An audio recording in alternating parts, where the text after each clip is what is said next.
Long ago, in the golden kingdom of Lumeria, there lived a princess named Elowen. Candlelight dances, casting flickering shadows across the opulent bedchamber, revealing intricate tapestries and grand furniture.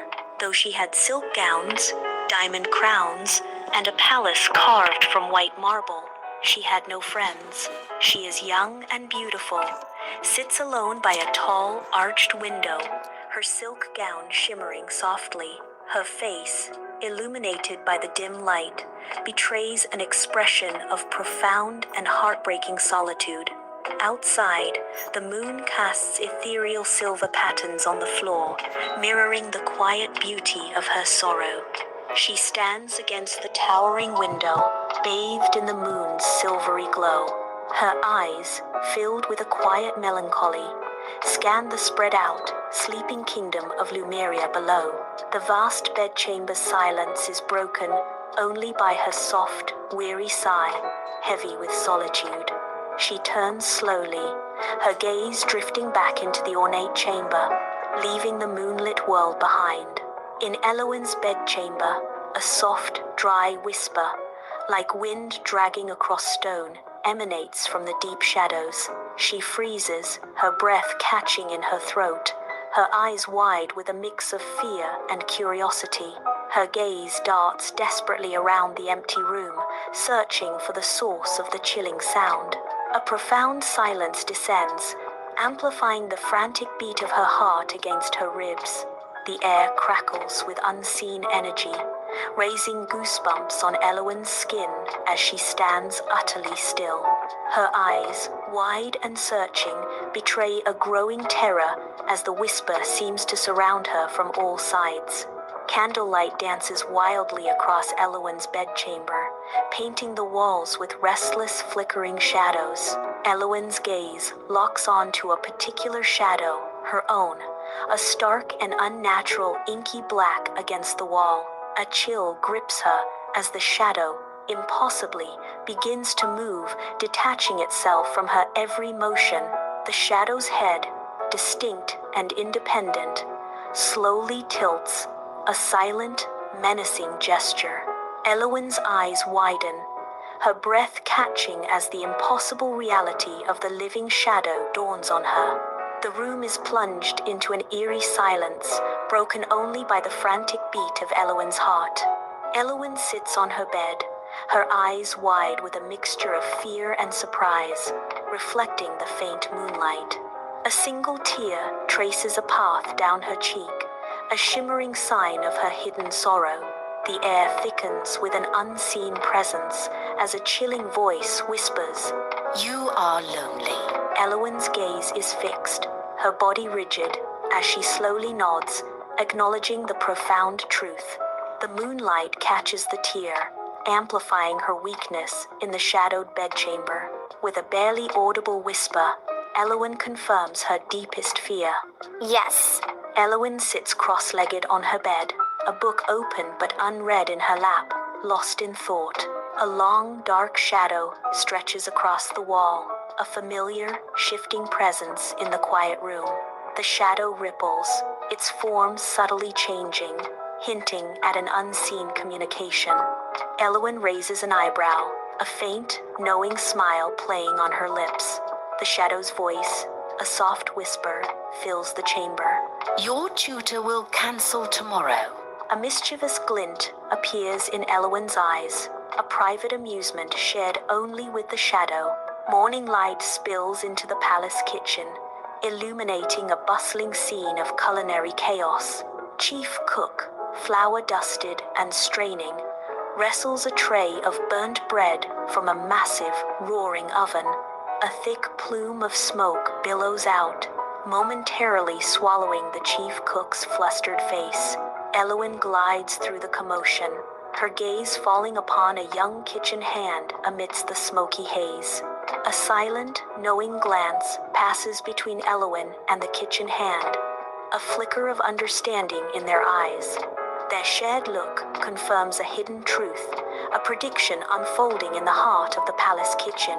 In the vibrant palace garden, Elowyn kneels, her shadow outline a picture of grace. Her gaze is fixed on a single white rose, blooming prematurely, a beautiful contrast to the green leaves. The rose's petals, pristine and delicate, seem to glow with an otherworldly light, drawing her in. She reaches out, her fingers gently caressing the soft petals, a silent sympathy with the flower's unexpected bloom. A wise understanding crosses her face, a quiet acknowledgement of her shadow's accurate force. Trading with Sar was so easy, I can do it with just one hand. Now I can crush the market, while crushing my nemesis, Mark. That's 5-0, buddy! Keep up.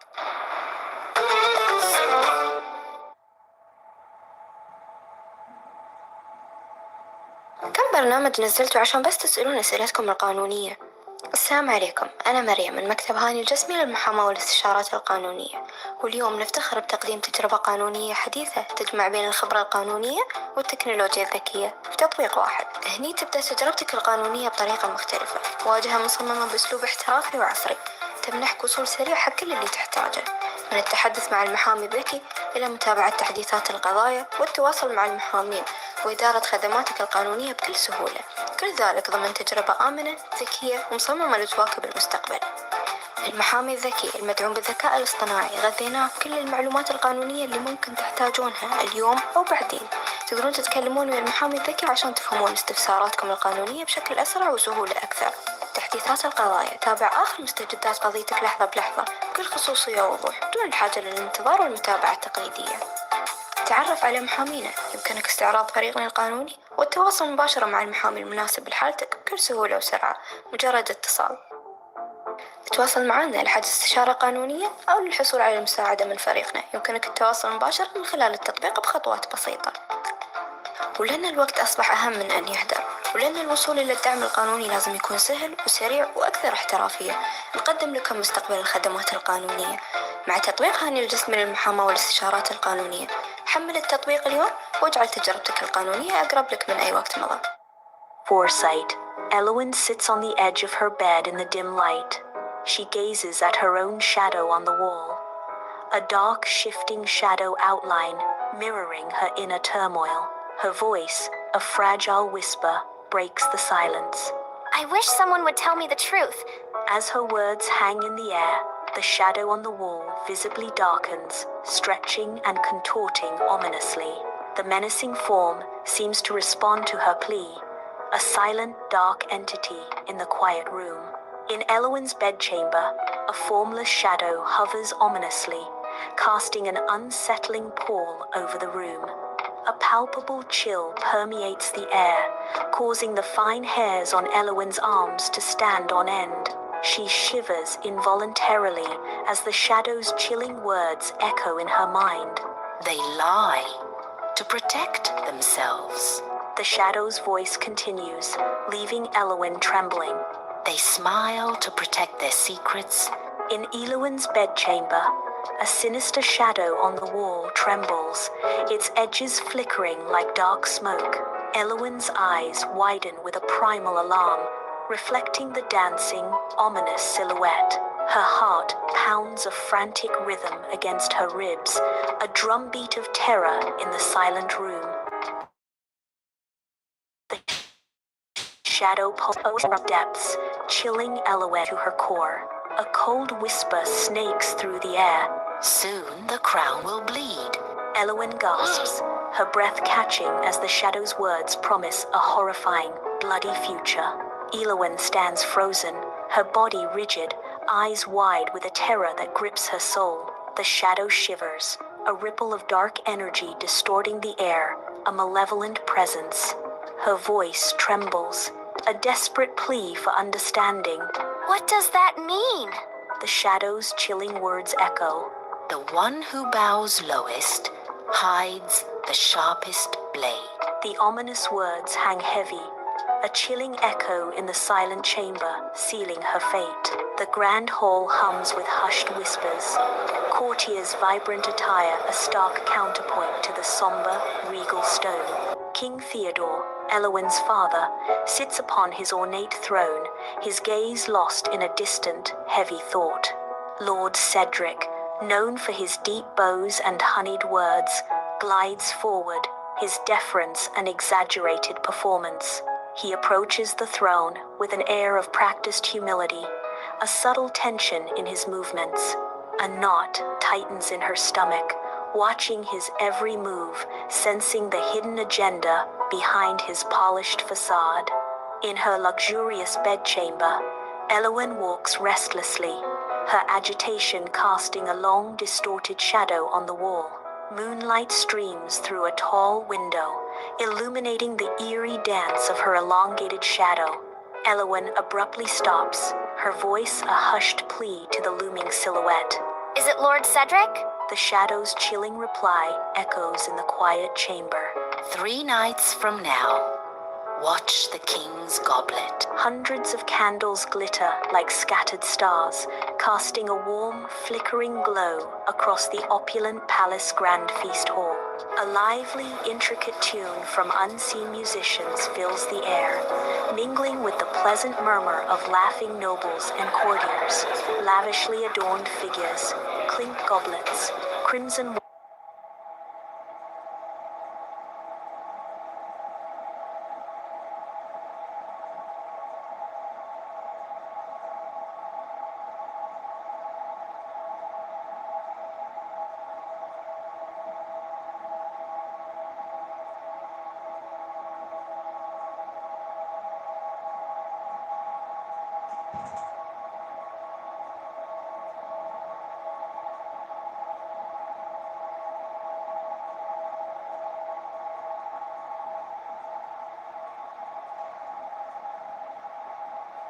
wine splashing freely, a vibrant tableau of revelry and excess. Elowin sits beside King Theodore, her gaze fixed, her breathing shallow, a stark contrast to the surrounding merriment. Her eyes, betraying a deeper, unspoken emotion, hint at a hidden turmoil beneath her composed exterior. Lord Cedric, wearing rich fabrics, glides across the polished floor of the grand feast hall with effortless grace. A disarmingly warm smile graces his lips as he approaches King Theodore, a picture of courtly charm. He executes a deep, almost theatrical bow, his head nearly touching the floor in a show of heartiest respect. Elowin's gaze shot in the luxurious hall. In the palace feast hall, Lord Cedric, with noble grace, pours crimson wine into the king's goblet. For a fleeting heartbeat, the scene is one of serene normalcy, yet a sinister undercurrent begins to emerge. A minuscule amount of fine powder, almost unnoticeable, falls from a hidden compartment within his signet ring.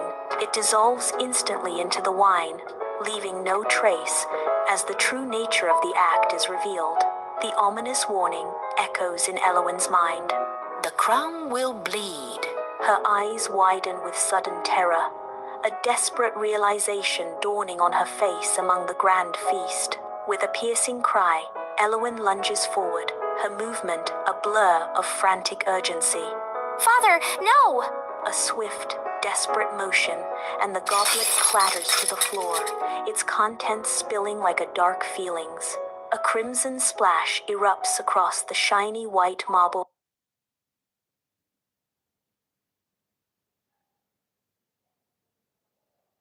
floor, the wine spreading like a dark, threatening stain.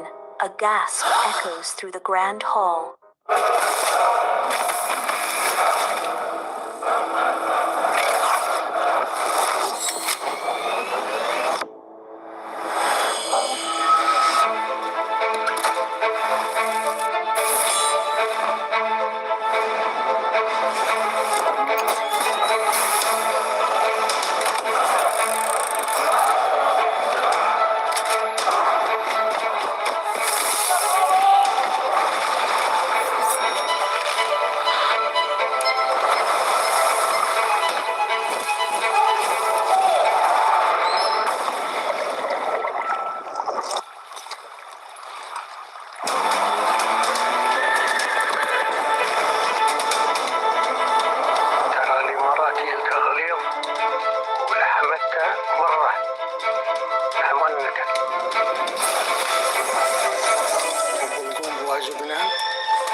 كبيرة.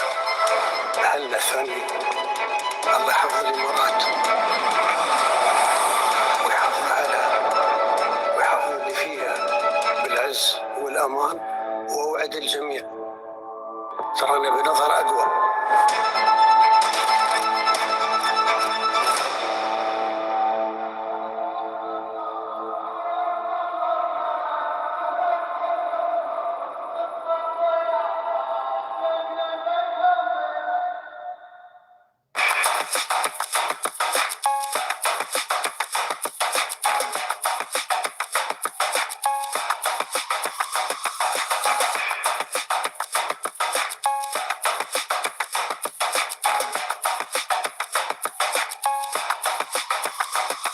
We're a modern, dynamic and enterprising university, and Hearts is here to empower our students to make an impact. We have an established track record in medical education of over 70 years, and we're so proud of our many graduates who are leaders in the health field, making a meaningful impact in communities across the UK's National Health Service and across the world. Our medicine students benefit from a modern curriculum and hands-on experience. They're taught by practicing clinicians and world-leading researchers. Our research has driven significant improvements to patient care in the UK, improved the food and diet in UK schools, and has transformed the relationship between care homes and the NHS to better support older people. Through technology, together with clinical placements from year one, we equip our students with real-world skills and enable them to embrace the latest technology in healthcare delivery. Our curriculum is delivered through small group teaching using real-world scenario, mirroring modern medical practice. Learning on the program will be enhanced by real patient contact at university and on clinical placement. Your learning will be enhanced by our cutting-edge facility featuring immersive suite, interactive virtual anatomy models, and high-fidelity medical simulation. The Bachelor of Medicine, Bachelor of Surgery degree at Hearts will open doors to a meaningful career in medicine and a future of impact and innovation. During my time at Hearts, I had the opportunity to undertake a range of clinical placements, challenging me to step outside my comfort zone and build connections that have been instrumental in my journey to becoming a doctor. The university's strong partnership with hospitals in and around the local area played a key role in helping me secure my current role. I'm proud to be the first medical doctor from my ethnic region in Nigeria, and I hope my journey inspires others to pursue a medical education at Hearts. One of the best parts of my experience at Hearts has been living and studying in the same place. The campus has everything I need and is just a short train ride from central London. The international community here is incredible. I could list endless reasons why I love studying at Hearts, but the main one has got to be the friends and networks I have made all over the world.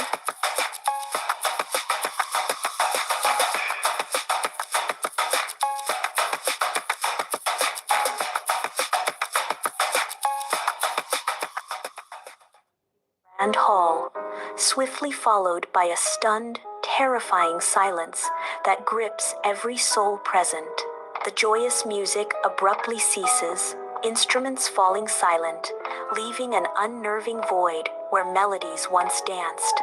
All eyes, wide with shock and accusation, pivot in unison towards Elowen, the silent focal point of the disaster. The spilled wine, a stark, red accusation, lies between Elowen and the stunned gazes of the entire court. Royal guards, swift and terrifying, seize Lord Cedric, his brief struggle quickly subdued among the feast hall's chaos. Under the guards' intense glares, and the poisoned goblet's undeniable evidence, Cedric's resolve crumbles, his face pale, his voice barely a whisper. Cedric confesses his treason, plotting with a rival kingdom to take over the throne. King Theodore, pale but alive, watches, then embraces Elowen, holding her tightly, a silent promise in his grasp. In her bedchamber, Elowen faces the wall, her hands trembling from the night's horrifying events. A single candle flickers, casting her erratic shadow across the silent room. Her voice is a soft, haunted whisper. You saved him! A profound realization dawns in her eyes as she murmurs. You were right. In Elowen's bedchamber, a formless shadow pulses, its edges rippling in the dim, flickering light. The candles on the table flicker violently, their flames dancing erratically, threatening to extinguish completely. The shadow grows, its dark tendrils reaching out, as if feeding on the room's fading light. A chilling voice echoes, as the shadow pulses with dark satisfaction. Yes, I have done what I must. Elowen's eyes widen, her breath catching in her throat. A wave of dread washing over her. With a trembling voice, Elowen asks, her words barely a whisper in the suffocating silence. What do you mean? The inky shadow, a flat stain, begins to peel away from Elowen's feet with an unnatural, chilling grace. A deep, shifting void solidifies into a distinct shadow, its form momentarily chilling the air in Elowen's bedchamber. Elowen shivers, a heartfelt cold oozing into her bones as awe and dawning understanding wash over her. The shadow's voice echoes. I am not merely your shadow. I am the part of you that sees what others refuse to see. Its edges blur, dissolving back into the ambient darkness, leaving Elowen in silent thoughts. Years later, Queen Elowen, regal and wise, sits on the throne, her posture a sign of years of firm leadership, her piercing gaze fixed on her advisors. Elowen listens with an intuition sharpened by countless trials. She trusts not only what she hears and sees, but what her very soul senses. A subtle shift in light hints at the enduring presence of her silent companion, her inner voice guiding her rule.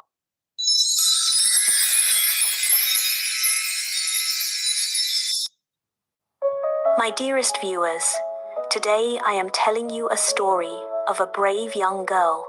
A prophecy once warned that a terrible creature would destroy an entire kingdom. So the people made a shocking decision. They chose to sleep for 100 years. But while the kingdom slept peacefully, one girl remained awake, waiting for the darkness to arrive. The story begins like this. A breathtaking panorama of Valarith unfolds. Silver mountains piercing the sky like majestic guards. Dense, emerald forests spread out across the landscape, an endless carpet of vibrant green. Rivers wind through the land, glistening like polished glass under the golden sun. Vast fields of golden wheat sway gently, a harmonious dance in the soft breeze. The entire land is bathed in a warm, golden sunlight, painting an idyllic and peaceful scene. Every detail of Valarith whispers of tranquility, a perfect harmony of nature's grandeur. The magnificent white marble palace of Valarith gleams under the sun, a light of peace. King Aldrin, royal and kind, walks through the grand gardens, radiating benevolent power. Queen Leora, graceful and benevolent, moves with an aura of serene majesty beside him. Subjects gather, their faces alight with happiness and contentment at the sight of their rulers. Their interaction with the joyous populace paints a vivid picture of a kingdom blessed with peace.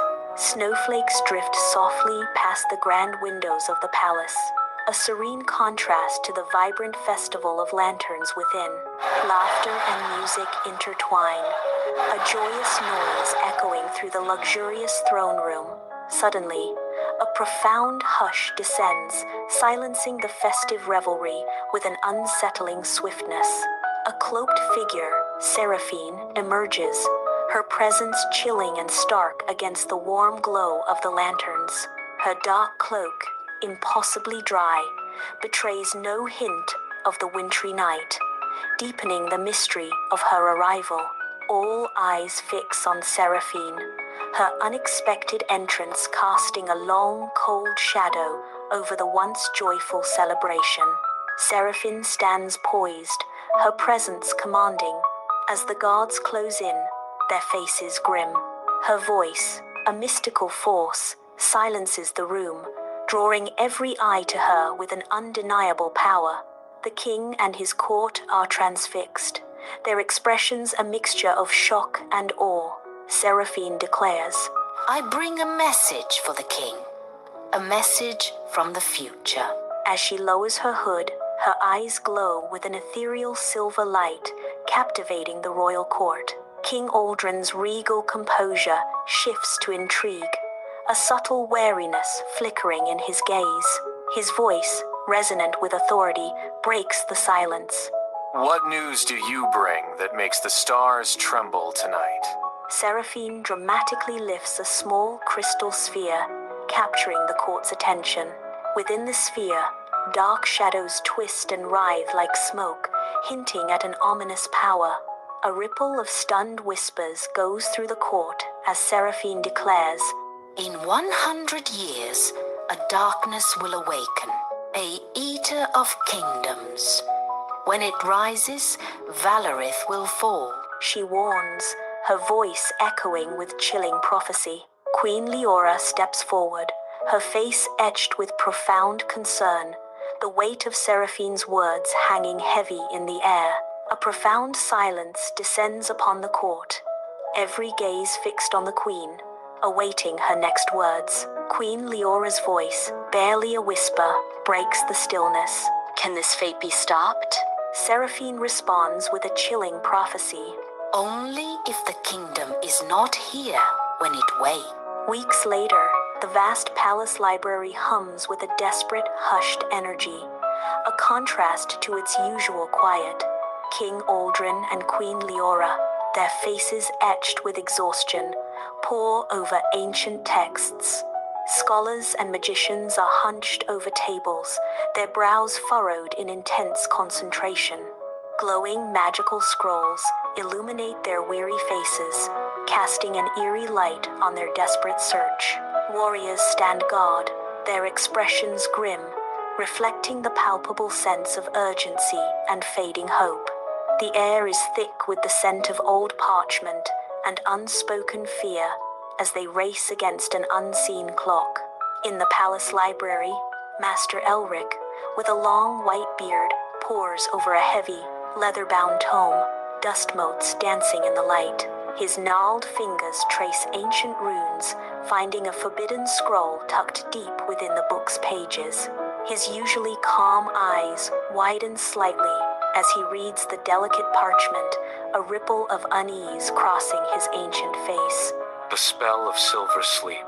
He murmurs, his gaze distant, as if seeing beyond the library walls. Within the grand palace library, ancient tomes line the shelves as the royal council shifts uneasily, their hushed whispers filling the air. King Aldrin, his brow furrowed with palpable worry, listens intently as Elric, a scholar, gestures with a parchment. Elric's voice echoes with a chilling truth. It can place an entire kingdom into magical slumber, untouched by time. A stunned King Aldrin asks, How long would we sleep? Elric's grave response hangs heavy. 100 years. In the vast, silent palace library, Elric's voice echoes, a grave pronouncement hanging in the air. King Aldrin's face is a canvas of conflict, his gaze fixed on an unseen point beyond the towering shelves. His eyes close slowly, the immense weight of a kingdom's fate pressing down upon his weary soul. Elric's words, If we sleep, the creature will awaken to an empty world and fade back into darkness. a chilling proposition. When we awaken, the danger will be gone. King Aldrin, with a heavy sigh, murmurs. Then the kingdom must decide. The great square of Valarith pulses with life, a vibrant tapestry of farmers, merchants, and children amid stern soldiers. From a raised platform, King Aldrin's gaze sweeps over the vast crowd, his presence commanding and somber. His voice, gentle yet firm, echoes across the square. People of Valarith, I stand before you today not as your king, but as a man burdened by a prophecy and a choice, an impossible choice. The great square of Valorith, usually a hive of activity, now lies hushed, thick with an unspoken tension.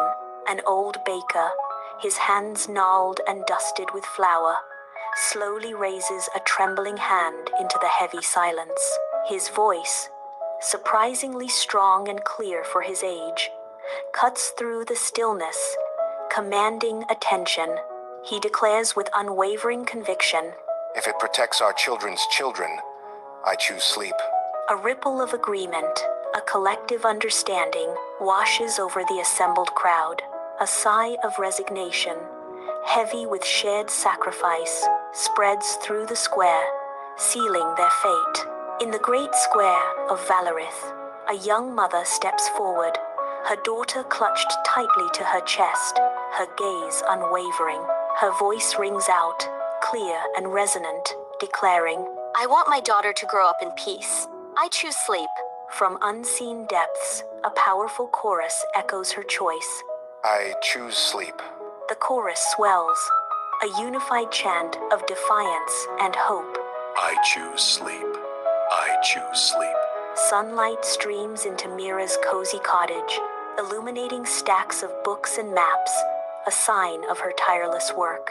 Mira, her eyes alight with determination, pores over ancient texts, her mind racing with the kingdom's fate. A sudden chill grips her as she overhears the devastating news of the kingdom's decision to surrender to sleep. Her heart pounds, a defiant whisper escapes her lips. That's running away. Her brow furrows, confusion clouding her features as she struggled with a difficult truth. She thought, everyone will sleep and will wake up safe. Mira shakes her head slowly, a fierce determination gleaming in her firm gaze. Her voice firm, she counters.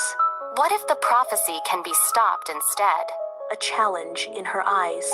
Thousands of flickering candles illuminate the royal palace gardens, casting a warm, delicate glow. A vast sea of faces, the entire kingdom gathered, is bathed in the soft, dancing light, eyes fixed forward. At the heart of the gathering, Master Elric stands, his staff raised high, its tip faintly pulsing with an inner light. A hushed, electric anticipation hangs heavy in the air, thick and palpable, as all await his command. With a solemn gaze, Master Elric declares, When the moon reaches its highest point, the spell will begin. The palace gardens hum with electric anticipation, a hushed reverence before a grand spell begins. Suddenly, Mira, a small figure of fierce determination, bursts through the solemn crowd, her voice echoing. Wait! Heads turn in a ripple of astonishment, eyes wide with surprise at the unexpected interruption. King Aldrin, regal and poised, looks down at Mira, his gaze surprisingly gentle, betraying no anger. The king's voice, calm and measured, breaks the silence. What troubles you, child?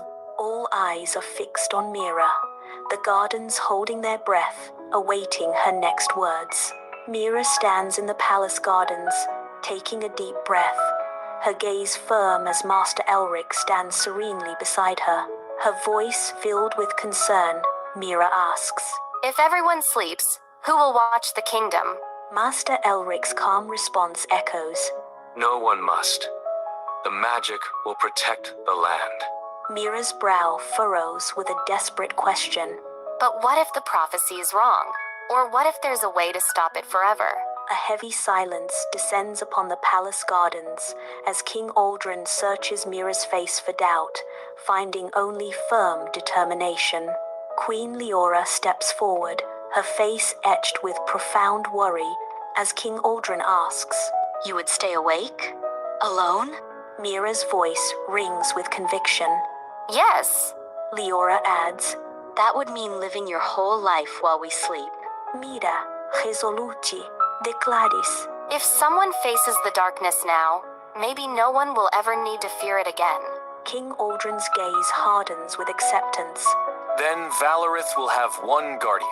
A shimmering silver mist unfurls through the ornate palace gardens, drifting like an ethereal fog, enveloping all in its gentle embrace. One by one, parents, children, knights, and merchants peacefully succumb to the silver haze, their expressions serene as they lie down. King Aldrin and Queen Leora, too, slowly close their eyes, the entire kingdom slipping into a profound, silent slumber. Amidst thousands of sleeping forms, Mira stands alone, a solitary figure in the moonlit gardens, the only one untouched. Years later, Mira walks through Valorith's silent streets, the grand palace clocks frozen in time. Seasons change, painting the land with vibrant colors and then burying it in snow, yet the sleepers remain untouched. Mira, a lone guardian, tends to them with quiet devotion, her presence a light of hope in the stillness. Deep beneath the earth, an almost imperceptible tremor hints at a growing, unseen threat, shattering the quiet. A violent storm rages, lightning illuminating the chaotic sky as the ground trembles with a growling vibration. From a massive crack, the colossal shadow of the Eater of Ages rises, its monstrous head breaking the tree line. Its eyes glow with ancient malevolence, surveying the desolate landscape before its gaze falls upon Mira. Where is the kingdom I was promised? You, only a child, remains? Mira stands firm on ancient castle steps, her small figure illuminated by a soft lantern glow, as a towering creature of shadow laughs gutturally. The creature's malice-filled laugh echoes through the mountains, causing the very ground to tremble. But Mira remains unfazed. Mira, defiant, declares to the monstrous creature, Not just a child, the guardian of Valorith. Undeterred by the creature's taunt, Mira opens an ancient, leather-bound book, its brittle pages glowing with ethereal light. Mira reveals the creature's weakness. When a kingdom chooses peace instead of war, your power fades. The creature falters, its massive shadow dissipating, and with a final roar of impotent rage, it vanishes completely. The ancient spell on Valorith shatters, and across the kingdom, people slowly awaken, disoriented but unharmed. King Aldrin rises from his throne, his eyes scanning the palace gardens, where a statue of a young woman holding a lantern stands. He reads the inscription carved into the statue's base, a profound realization dawning upon him. Mira, the guardian who stayed awake. And from that day on, every child in Valorith grew up hearing the same story. Sometimes the greatest heroes are the ones who refuse to sleep.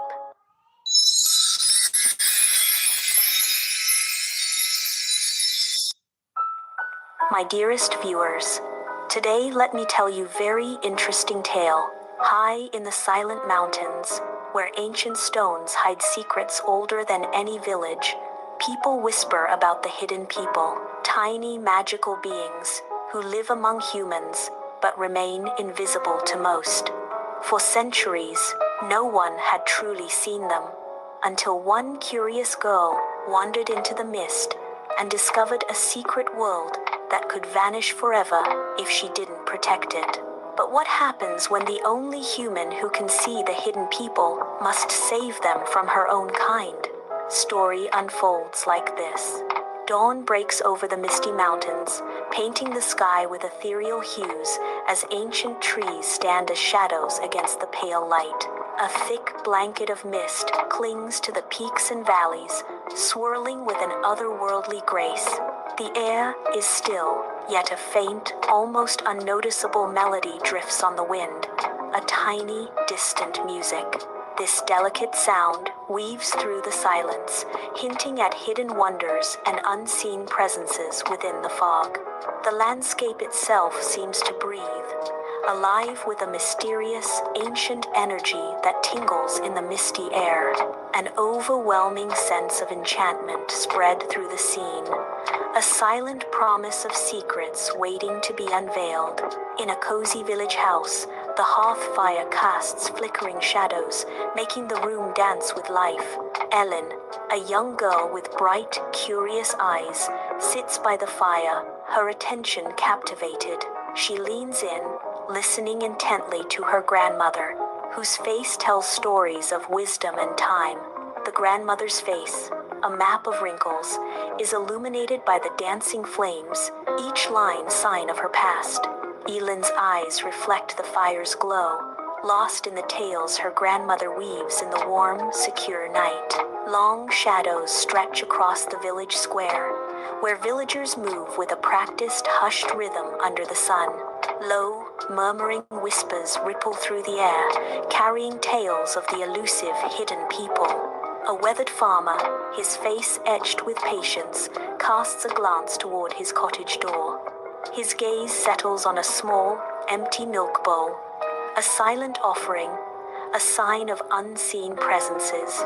The subtle gesture speaks volumes, a quiet acknowledgement of the mystical inhabitants of their world. A young child, no older than 7, frantically searches the forest edge, eyes darting between tangled roots and fallen leaves. The next morning, the sun's first rays filter through the canopy, painting the forest in hues of gold. The same child approaches a moss-covered rock, a look of pure astonishment dawning on their face. On the rock, with deliberate care, sits their lost toy, now sparkling with a fresh coat of morning dew. The child's wonder is noticeable, a silent testament to the unfolding mystery as they gaze at the reclaimed treasure. In the flickering oil lamp light, the elders' faces are etched with deep concern as they address the hushed villagers. Elder One's voice resonates. We must never forget the mountains, nor the ancient stones that guards upon them. Azalem Elder Vans. Misfortune, swift and merciless, befalls those who disrespect their sanctuary. Another elder gaze sweeps over the villagers. Heed our words, villagers. Respect the boundaries, honor the spirits. The elder's wisdom hangs heavy in the air, a stark reminder to ensure their peace with the hidden people endures. Sunlight filters through the dense canopy, dappling ancient, moss-covered rocks on a mountain path. Towering trees line the path, their huge size hinting at untold stories of the wilderness. Elin, a small figure with a worn satchel, walks deeper into the forbidden heart of the mountains. Her eyes, wide with profound wonder, take in the breathtaking beauty without any fear. She remains unafraid of the legends whispered about these remote peaks, captivated by their majesty.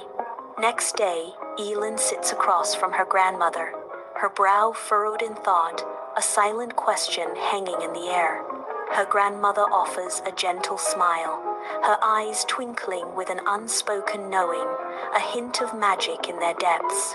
Ellen leans forward, her voice hushed. Grandmother, tell me about the hidden people. Are they real? Grandmother's gaze softens as she replies. Some things in this world prefer not to be seen, my dear. That does not mean they are not there. The late afternoon sun casts long, eerie shadows across a winding mountain path, hinting at hidden secrets. Elin's boots crunch on loose gravel, each step echoing in the profound silence of the vast wilderness. Suddenly, a peculiar circle of ancient stones emerges from the undergrowth, almost swallowed by moss and tangled roots. The air around the enigmatic stones is unnervingly still, charged with a palpable, thrumming energy that vibrates deep within the earth. Elin approaches the mysterious circle with a cautious, almost careful step, her curiosity a powerful force in the hushed landscape. Her eyes, wide with a mixture of awe and trepidation, scan the ancient formations, drawn into their silent, powerful presence. Elin approaches the ancient stone circle, her boots crunching on the loose gravel. A distinct sound reaches her ears. Tiny, rhythmic footsteps in the undergrowth. Soft, almost inaudible whispering follows, like dry leaves rustling in a breeze. Elin freezes, her breath catching in her throat as an unknown presence stirs the air. Her heart begins to pound a frantic rhythm against her ribs, a drum of rising fear. The air crackles with unseen tension, and Elin stands rigid, facing the encroaching mystery. Under the vast open sky, ancient, weather-worn stones of the circle stand in silent vigil, their shadows long and deep. Elin, her breath held captive, scans the area with desperate intensity, her eyes darting between the towering monoliths. She sees nothing, yet the air crackles with an unseen presence, a whisper in the silence. Did you hear that? A chilling response echoes from the shadows, a voice both ancient and ethereal. Yes, a human. Elin's voice, a fragile thread in the looming silence, cuts through the tension. Hello? I won't hurt you. Her words hang in the air, a desperate plea to the unseen, as the shadows seem to deepen around her. An ancient stone circle stands in silent majesty, the air heavy with an unspoken anticipation. Suddenly, the air around the weathered stones begins to shimmer, like heat rising from an unseen fire. Elin watches, her eyes wide with a mixture of awe and trepidation, as the shimmering intensifies. Within the ancient stone circle, the very air begins to shimmer, hinting at a mystical transformation. Ethereal shapes slowly materialize, taking form from the shimmering air, no bigger than a human hand. Delicate wings unfurl on their tiny backs, catching the light with an otherworldly glow. Their pale skin glows softly, illuminating the sacred space with a gentle, otherworldly light. Tiny eyes sparkle like distant stars, reflecting untold ancient wonders and secrets. Elin stands before the ancient stone circle, her eyes wide with a mixture of disbelief and profound awe. Before her, tiny, ethereal beings materialize, their forms now fully visible, shimmering in the air. Their gazes are fixed on Elin, an ancient, watchful silence hanging heavy in the mystical space. A gasp escapes Elin's lips, a whisper of recognition breaking the spell. The hidden people. The air crackles with unspoken magic as Elin confronts the impossible, her world forever changed. An ethereal elf, adorned with a crown of woven leaves, steps from the ancient stone shadows, shimmering with an otherworldly glow.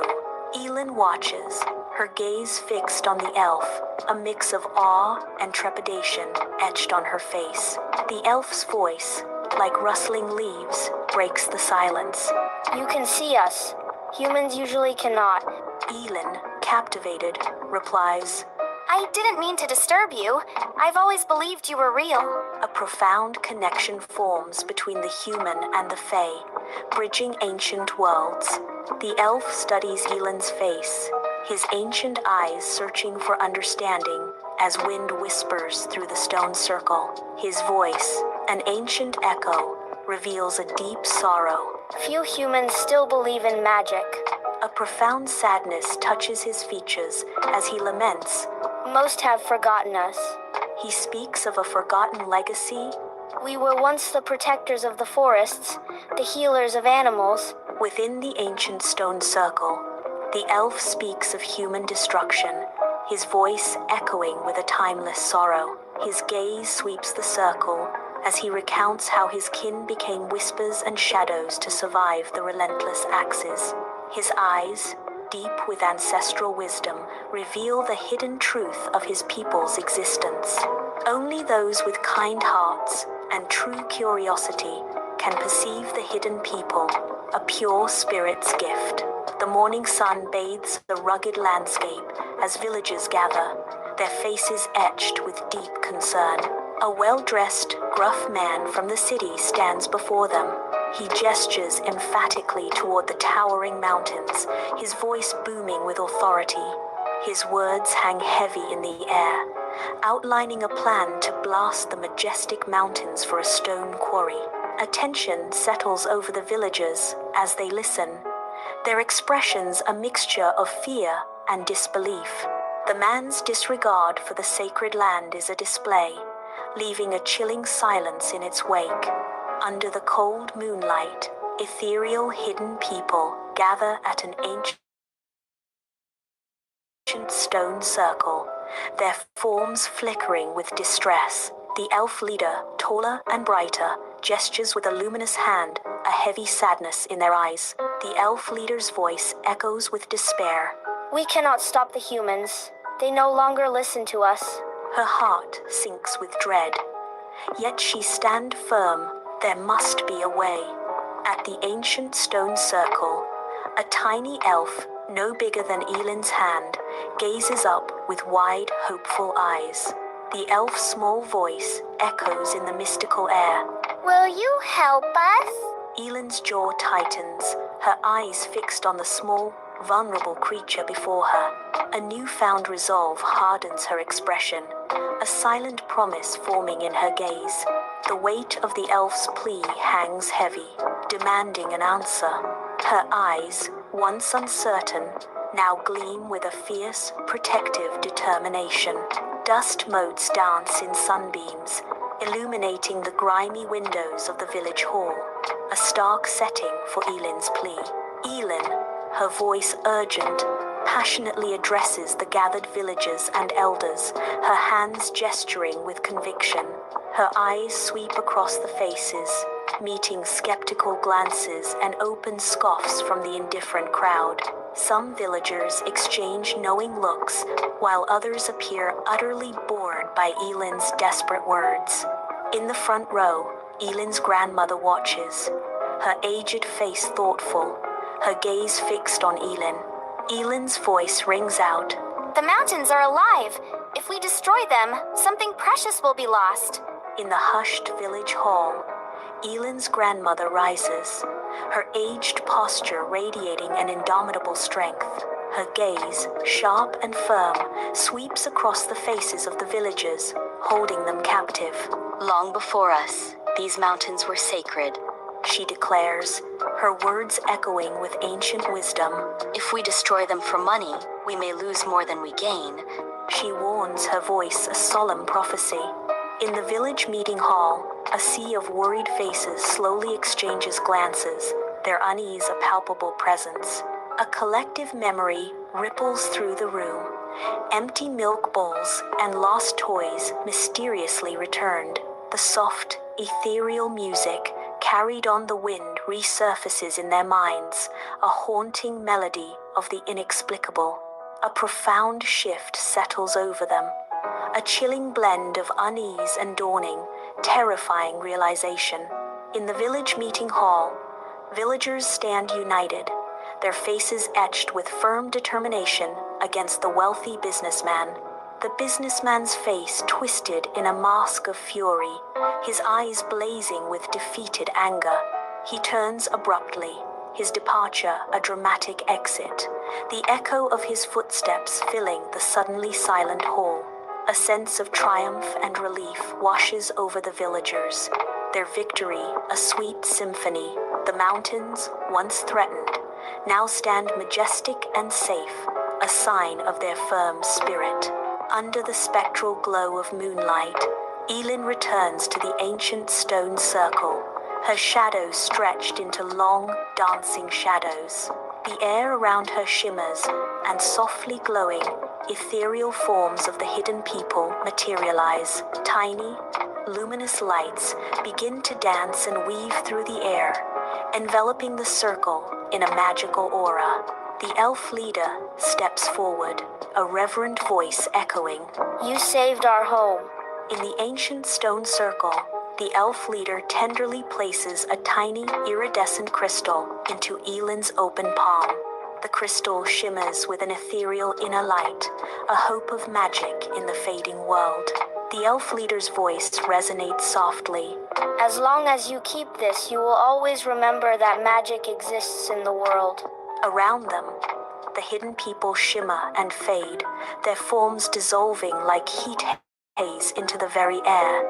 Elin stands alone, clutching the glowing crystal, a profound sense of wonder washing over her.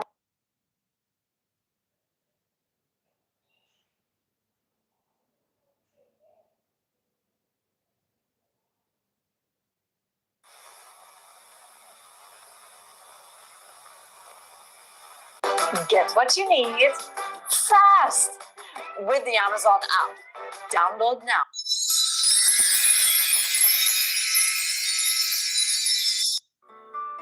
Dear viewers, today I am going to tell you a fresh story of Elsa, the Winter Queen, with unique twist. What if saving the world meant losing the one thing that makes you you? When winter begins to vanish forever, Elsa discovers she holds the last magical snowflake, the only power that can restore the seasons. But using it will erase her magic forever. Will she choose to save the world, or keep the power that defines her? The story begins like this. In the quiet kingdom of Arendelle, winter had begun to fade. The sun, unusually warm, bathes the snow-capped peaks surrounding Arendelle, casting an unsettling glow. Elsa stands on her ice palace balcony, her gaze distant, a slight unease etched on her face.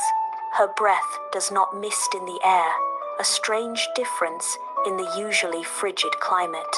The familiar biting wind is eerily still.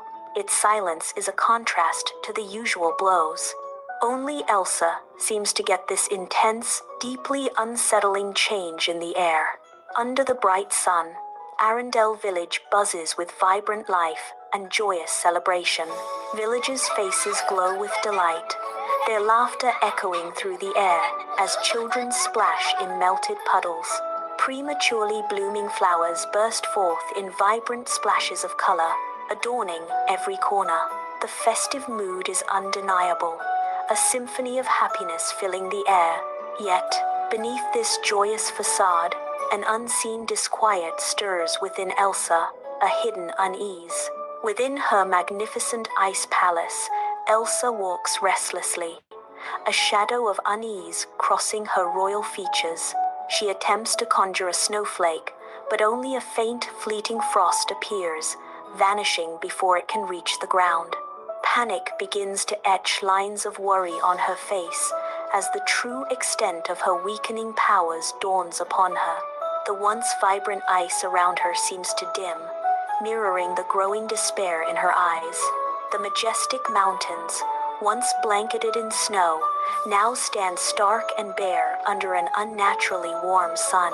Jagged rock faces, typically hidden, are now exposed, revealing the raw, unyielding nature of the peaks. Rivers, swollen with the furious melt of ice, surge down the slopes, a torrent of unsettling power. The rushing waters carve new paths. A visual of the world's delicate balance reveals before our eyes. A chilling silence hangs over the mountains, broken only by the roar of the rivers, a sign of a world in disorder. Sunlight streams through the grand arched windows of the Arendelle Castle Library, illuminating dancing dust motes. Elsa sits hunched over a heavy, leather-bound tome, surrounded by towering stacks of ancient scrolls and maps. Her fingers delicately trace faded script, a desperate search for knowledge etched into her intent gaze.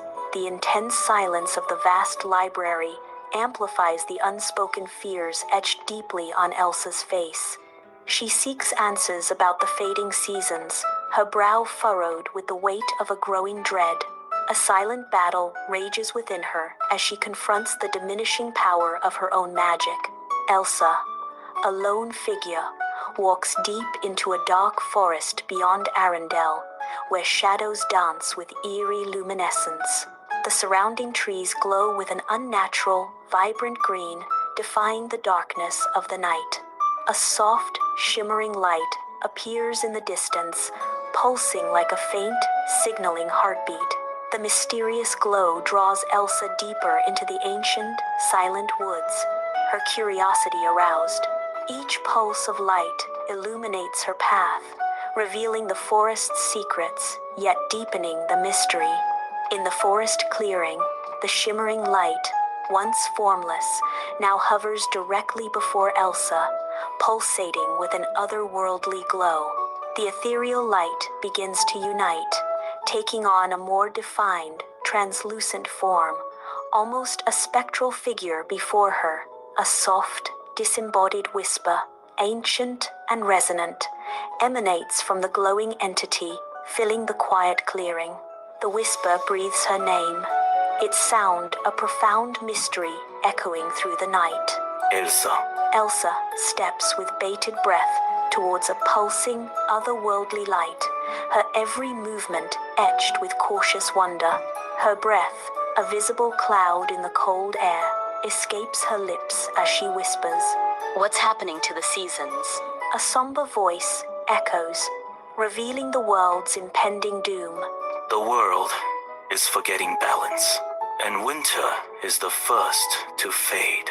In a forest clearing, a tiny, intricate crystal begins to form before Elsa, shimmering with ancient blue and silver light.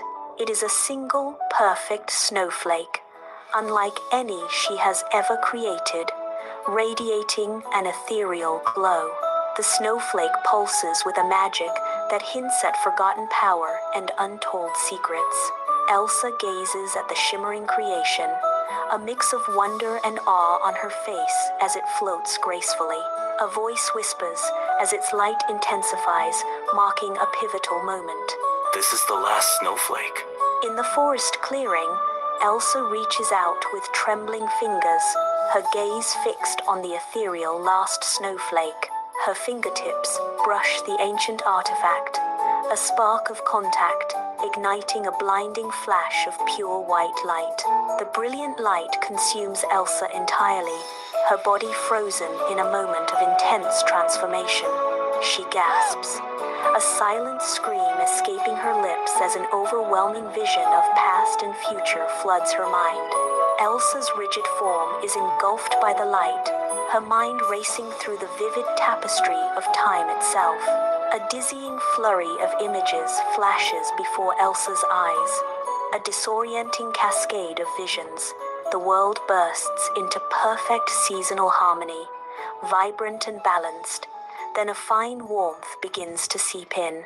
The fresh ice slowly retreats, yielding to harmful, spreading heat that threatens the delicate balance. Seasons collapse into a desolate, endless cycle, a landscape stripped bare of life and vitality. The chilling vision peaks with Elsa's own reflection at the heart of the breaking balance. Her image shatters, a chilling echo of the world's impending doom. The bright vision of the past slowly retreats, leaving Elsa visibly shaken in the forest clearing. The surrounding trees sway gently, their rustling leaves like whispers of ancient secrets. Elsa's eyes are wide, with a mixture of fear and wonder, her breath catching in her throat. A profound voice echoes through the clearing. You were born with magic to protect balance, but magic cannot exist without sacrifice. Elsa shivers, the weight of the revelation settling heavily upon her as the forest seems to watch. In a forest clearing, Elsa's breath mists in the cold air, a visible sign of her fragile state. Her voice is a mere whisper, barely audible against the stillness of the woods, as she asks, "What kind of sacrifice?" A somber, unseen voice responds, its words hanging heavy in the air. It reveals the profound truth. If you use the last snowflake, you will restore winter, and the seasons will return. Elsa's eyes widen, grappling with the immense weight of the choice presented before her. In a forest clearing, Elsa takes a deep, shaky breath, bracing herself against an unseen force. Her eyes dart, seeking the source of the invisible voice that speaks only to her. Elsa's voice, laced with a desperate tremor, asks, "And the cost?" An unseen presence replies with chilling finality. You will lose your powers forever. Check out the all-new Hot Wheels RC Speed Challenge. Remote control and over 30 track pieces to boost through the loops. And onto the roof for more fun. Hot Wheels RC Speed Challenge. Get ready to race. Challenge accepted.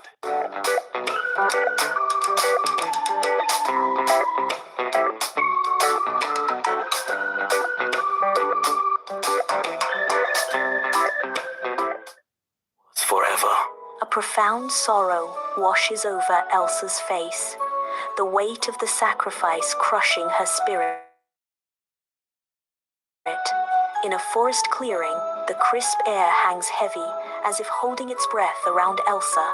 Elsa stands utterly frozen amidst the towering trees, a statue of profound apprehension. Her powers, once a terrifying burden, now define her very being. Her strength, her identity, the mere thought of their loss sends a chilling terror through her. Her eyes betray a profound vulnerability, a deep-seated fear of being exposed without her strength. In a rapid flicker, Anna's infectious laughter echoes, a bright memory of boundless joy. Olaf's innocent, joyful smile shines brightly, a pure sign of happiness. The grateful faces of Arendel's people flash, one after another, safe and content. These touching images underscore Elsa's intense love and heavy responsibility for her kingdom. Her personal desires, once all-consuming, now seem to fade into insignificance. A new understanding washes over her, transforming her expression. Her voice, filled with conviction, breaks the silence.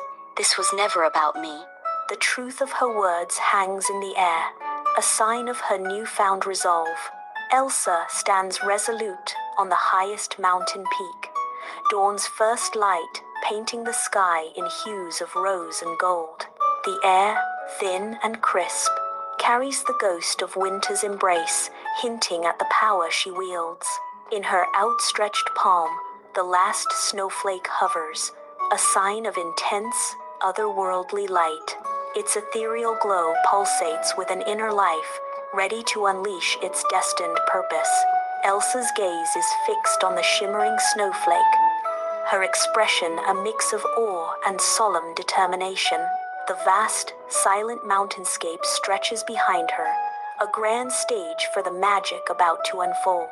The relentless wind whips around Elsa on the highest mountain peak, tugging at her hair and clothes with fierce determination.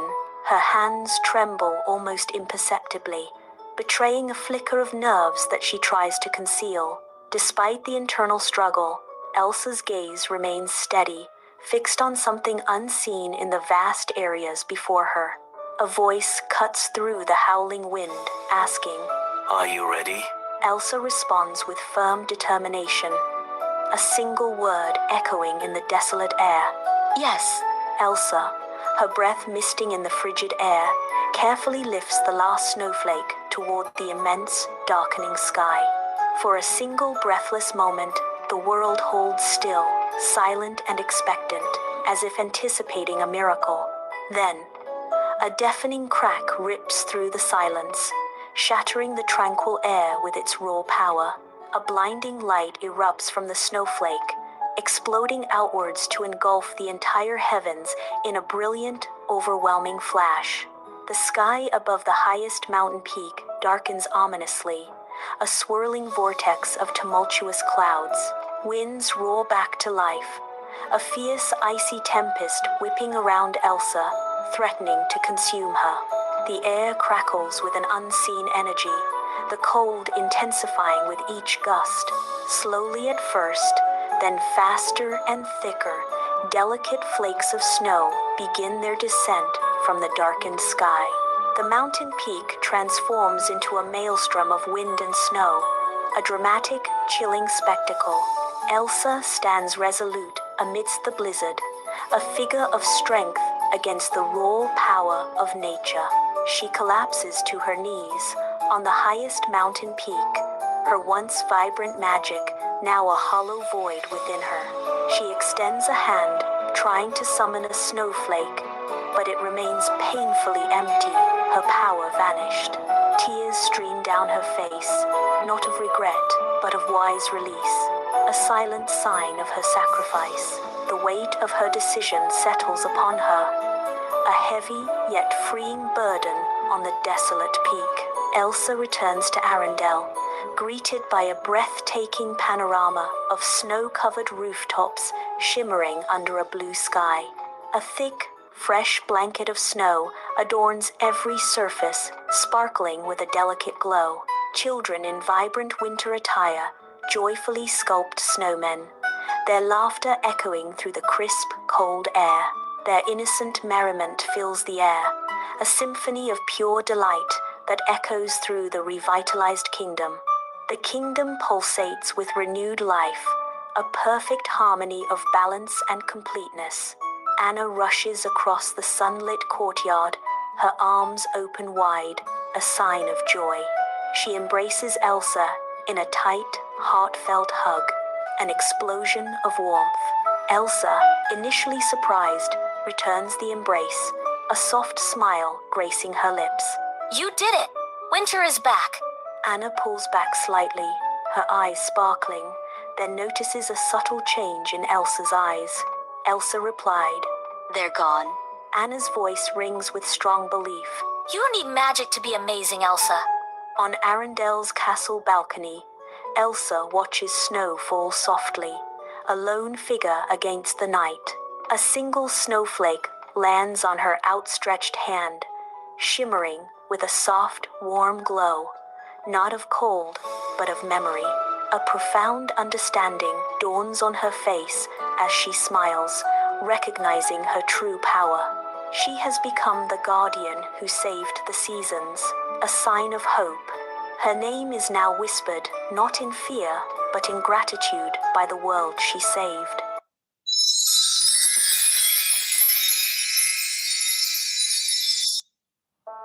My dearest viewers, what if the most dangerous enemy a king could face was a dream he refused to see? In a kingdom where sleep itself is forbidden, one terrified ruler has declared war on dreams because of a prophecy that whispers of his downfall. But when a mysterious girl who can walk inside dreams discovers the truth, she realizes something far more terrifying. The king isn't being hunted by a dream. He is running from the one thing that could save him. The story unfolds like this. In a kingdom of golden towers and endless celebrations, there ruled a king named Alric. His people admired him not only for his victories, but for the peace he maintained. Yet, beneath his calm and noble exterior, the king carried a secret fear, a fear that would soon change the fate of the entire kingdom. One stormy night, a mysterious oracle arrived at the palace gates. Cloaked in silver threads and shadows, she requested to meet with the king. At first, he got hesitant, but then he allowed her to meet. In the flickering candlelight, the oracle spoke. Your downfall will not come from sword or poison, but from a dream you cannot escape. The words remained etched into his mind, vibrating in the quiet air of the chamber. He shifted his weight, but the iron seat offered no comfort, only a biting chill that seeped into his bones. Every shadow in the hall seemed to stretch toward him, taking the shape of the nightmare. Alric stared into the deepening gloom, his breath shallow and controlled. He was the master of the realm, yet he sat paralyzed. Alric did not wait for the prophecy to strike. He summoned the royal alchemists before the moon had fully risen. They worked in the hidden basement, grinding roots and distilling bile into a colorless, bitter liquid. The order was absolute. Every citizen, from the highest noble to the lowest laborer, would consume the tonic at sunset. It was designed to sever the connection to the REM cycle, to burn away the capacity for dreams before they could form. Guards distributed the vials in every district. Families stood in lines, swallowing the liquid with shaking hands, their eyes wide and glassy. Within days, the transformation of the kingdom was complete. The vibrant chatter of poets in the market squares vanished. Their songs also ceased. The city fell into a rhythmic, hollow silence that felt heavier than death. People walked the streets with stiff, mechanical movements. The king watched from his balcony, satisfied by the stillness. The kingdom was now a clockwork machine, ticking in a permanent, dreamless state. The silence of the city was not peaceful. It was a hunting ground. Guards moved in pairs through the narrow alleys, their heavy boots striking the cobblestones with a rhythmic thud that echoed against the shuttered windows. They were not looking for criminals or thieves. They were looking for the twitch of a finger, the heavy drop of a chin, or the soft, involuntary murmur of a mind slipping into rest. Every doorway was a potential crime scene. In the shadow of a merchant's stall, a man slumped against the wall, his exhaustion finally overriding the tonic. His breathing deepened, turning into a low, ragged whistle. A guard stopped, his hand resting on the hilt of his weapon. He signaled his partner. They moved with practiced, predatory speed, pinning the man against the stone before he could wake. The man gasped, eyes snapping open in terror, but his struggles were futile. They clamped a heavy hand over his mouth to stifle any sound. This was the cleansing. They dragged him across the rough ground, his heels scraping against the grit as they hauled him toward the dark mouth of the dungeons. There, the memory of his rest would be purged. In the village of Oakhaven, the air felt still. Leora stood by her window, watching her neighbors move through the square like clockwork toys. They were husks, their eyes fixed on nothing, their movements devoid of purpose or joy. She saw the baker drop a tray of bread. He did not flinch, he did not curse. He simply stared at the scattered loaves until a guard shoved him forward. The vitality of the village had been drained, leaving behind a brittle, hollow shell. Leora pressed her palms against the cool wood of the sill, her knuckles white. She remembered the nights before the decree, when the village hummed with the soft, erratic rhythm of life. Her grandmother's voice returned to her then. Dreams are doors, child. Do not let them seal the locks. Leora closed her eyes, shutting out the sight of the guards. She focused on the space between her thoughts, the place where the waking world blurred into something deeper. She felt a pull, a subtle shift. The darkness behind her eyelids began to ripple, revealing a hidden landscape of shimmering, fluid light. She was no longer just a witness. She was a traveler. Leora let the village fade, the physical world dissolving into a haze of gray. She drifted through the thin veil that separated the waking mind from the subconscious. The landscape shifted, hardening into a vast, cold structure of polished stone. She was inside the palace, but it was wrong. The walls were lined with endless, towering mirrors that stretched into a dark basement ceiling. In the center of this maze, a man ran. His breath came in gasps, his boots sliding against the slick floor. He was fleeing a shadow that moved with the same frantic speed, a dark, looming shape that wore a crown identical to his own. Leora watched from the edge. The king lunged behind a pillar, his hands trembling as he pressed his back against the cold surface. He was not being hunted by an oracle or a curse. He was being pursued by the weight of his own choices.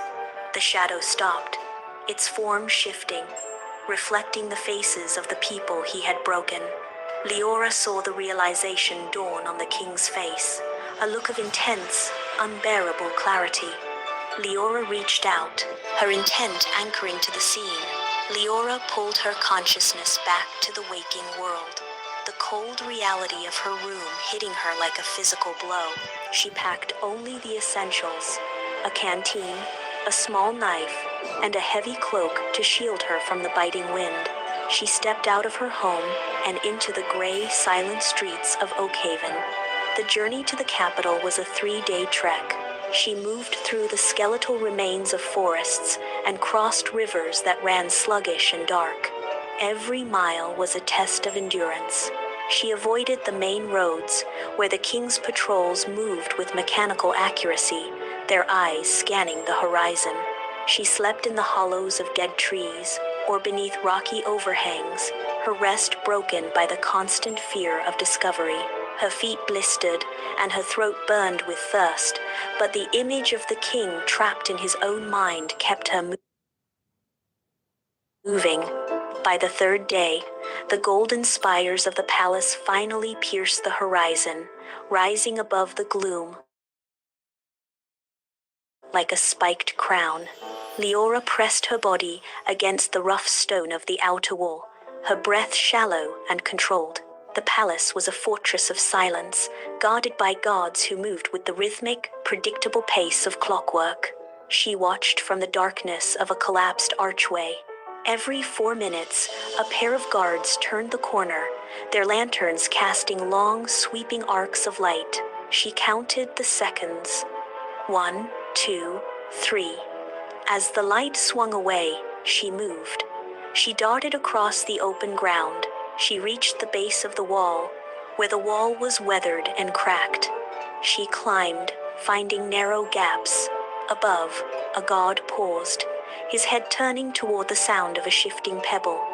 Leora froze, hanging suspended in the dark. He lingered, then turned and continued his patrol. She exhaled, pulled herself over the boundary, and dropped into the inner courtyard. She moved through the shadows of the pillars, a ghost in the king's own house, slipping deeper into the heart of the palace.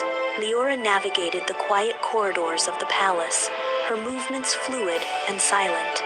The air grew colder as she ascended toward the royal chambers, the silence so profound it pressed against her eardrums. She reached the heavy oak doors, slightly ajar, and peered inside. The room was vast, dominated by a massive bed and a desk littered with half-empty vials. King Alric stood by the window, his back to the door. He was pacing, his steps uneven and heavy. He stopped, gripped the stone sill, and shook his head violently as if trying to remove a persistent thought. His eyes were bloodshot, rimmed with the dark exhaustion of 3 sleepless days. He stumbled away from the window, his hand catching the edge of a table to steady himself. He let out an uneven breath that sounded like a sob. He tried to reach for a tonic on the desk, but his fingers slipped, knocking the glass to the floor. Alric's knees buckled and his eyes shut down. Leora stepped from the shadows of the heavy curtains. The room was deathly quiet, save for the king's uneven breathing. She knelt beside him, the floor cold against her knees. She reached out, her hand hovering inches above his brow. The air around him felt charged, vibrating with the static of 1,000 suppressed memories. She could feel the pressure of his mind pushing back, a wall of jagged intent designed to keep the world out. Leora closed her eyes, centering her focus, and pushed her own consciousness forward. Her fingertips brushed his skin. The contact sent a jolt of ice through her arm, a sudden, sharp pull that threatened to drag her under. She did not recoil. She leaned into the sensation, grounding herself as the reality of the bedroom began to dissolve. The solid stone walls seemed to stretch and warp, turning into translucent, shifting planes. She felt the familiar, sickening lurch of the transition. The floor beneath her vanished, replaced by a sensation of falling through thick, viscous air. She let go of the physical world, surrendering to the pull of the king's fractured mind. Leora landed hard on a surface that rippled like water under her weight. She looked up, but the sky had vanished, replaced by a churning expanse of thick, black ink that dripped downward in slow, heavy globules. Each drop that struck the ground sent a shockwave through the floor, turning the solid stone of the palace dream hall into translucent, liquid glass. She stumbled, her boots sinking into the surface as if walking through cooling wax. The air here was not air at all. It was dense, smelling of ozone and burnt parchment, thick with the suffocating weight of Alric's suppressed terror. Every breath she drew tasted of metallic dread.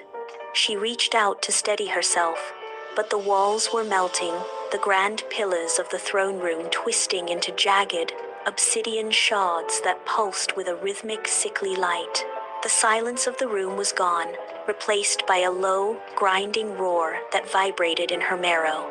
The liquid floor hardened instantly, snapping into a polished, reflective surface that stretched into infinity. Leora found herself in a vast hall of mirrors, where every angle revealed a different, distorted version of the king. Alric stood at the center, his frame hunched and trembling as he spun in circles, frantically trying to look away from his own gaze.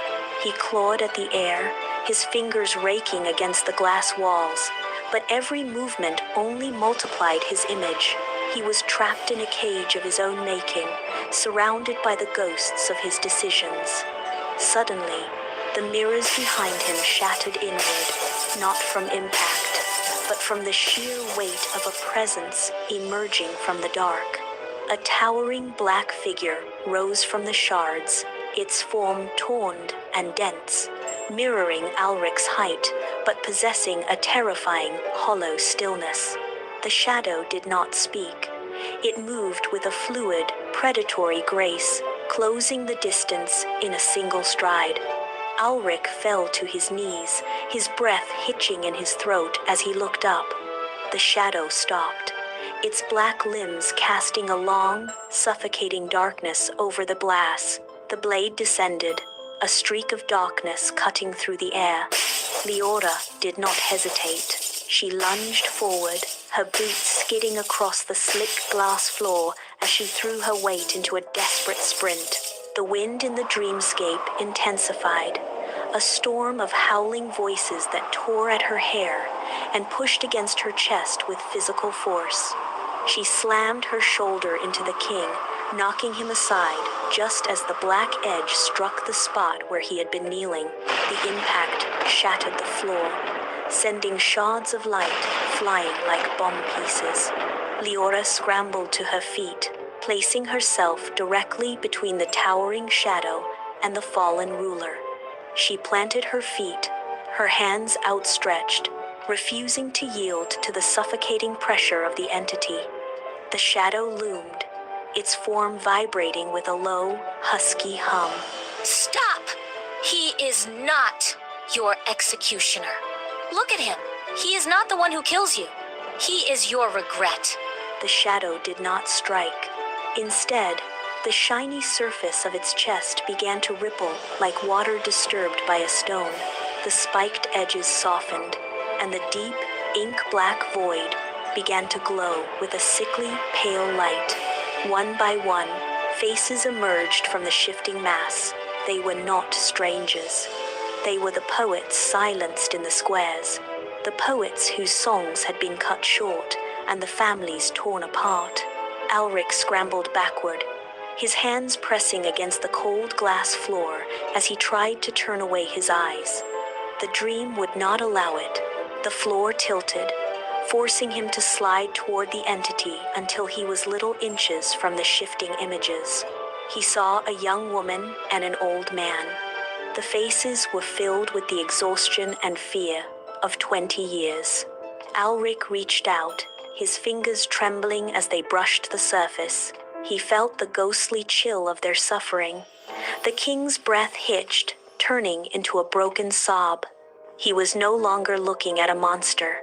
He was looking at the wreckage of his own reign, and for the first time, he did not look away. He stared into the eyes of those he had broken. Alric remained on his knees, his gaze locked onto the shifting faces that now seemed to soften, their expressions of pain fading into a strange, quiet neutrality. The shadow began to leave from edges, shedding its dark, heavy mass like smoke caught in a sudden updraft. It did not explode, it unraveled, Thousands of golden motes detached from the entity, swirling into the air of the dreamscape like embers rising from a dying hearth. Alric reached out, his hand passing through the shimmering cloud. The shiny form grew translucent, then hollow, until the dark silhouette was entirely replaced by the golden light. The light didn't burn, it illuminated. As the last of the shadow vanished, the floor of the dreamscape stabilized, turning from liquid glass back into solid, familiar stone. Alric stood alone in the center of the hall.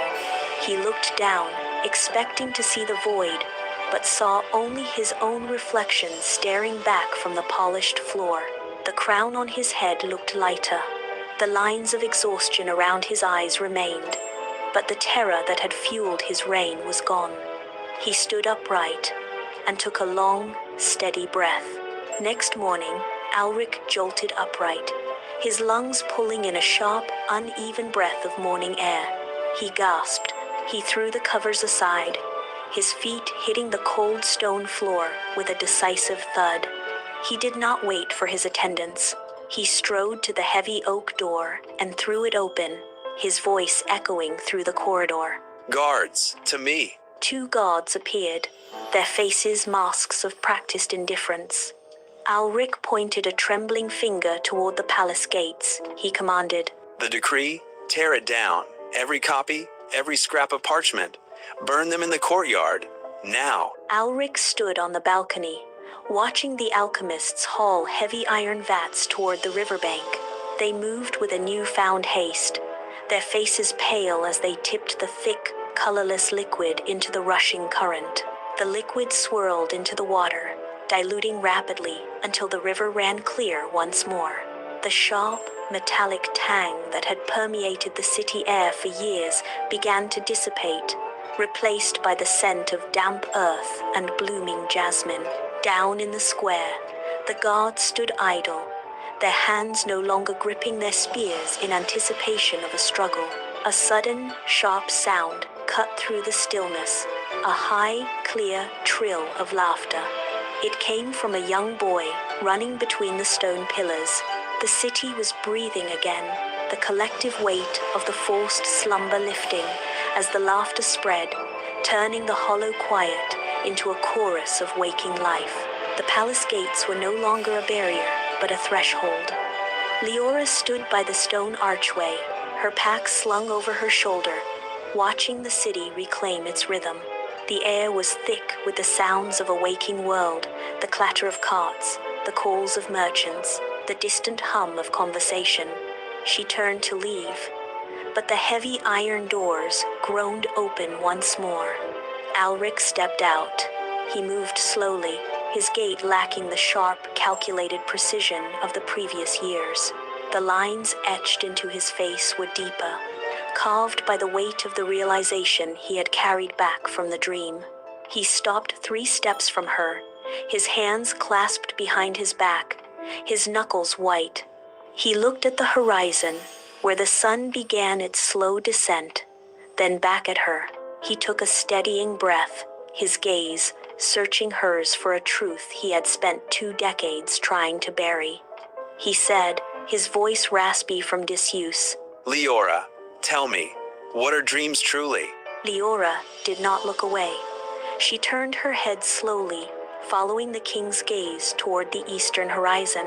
The sky was shifting from a deep amber to a bruised violet, and high above, the first stars were beginning to blink into existence like pinpricks of cold fire. Dreams are the truths we are too afraid to face. While awake, her words hung between them, stripped of any pretense. Alric stiffened, his shoulders dropping, as if a heavy, invisible burden had finally been set down. He looked at his own hands, then back at the horizon where the stars were multiplying. The realization took root in the lines of his face, replacing the lingering tension with a quiet, hollowed-out peace. He did not ask for more. He did not need to. Leora stepped back, her movement fluid and deliberate. She turned toward the path leading away, leaving the king standing alone. Alric watched her go, until she was nothing more than a shadow among many. He turned toward the palace entrance. The guards stood at their posts, but he did not acknowledge them. He walked through the grand hall, his boots echoing against the stone floor. He reached his private chambers and pushed the heavy doors open. The room was bathed in the silver light of the rising moon. He sat on the edge of his bed, his hands resting flat on his knees. The city outside hummed with the life of a people finally free to dream. Alric leaned back, his head touching the pillow. He let his eyelids fall. He surrendered to it, and in the quiet of the room, he found his rest.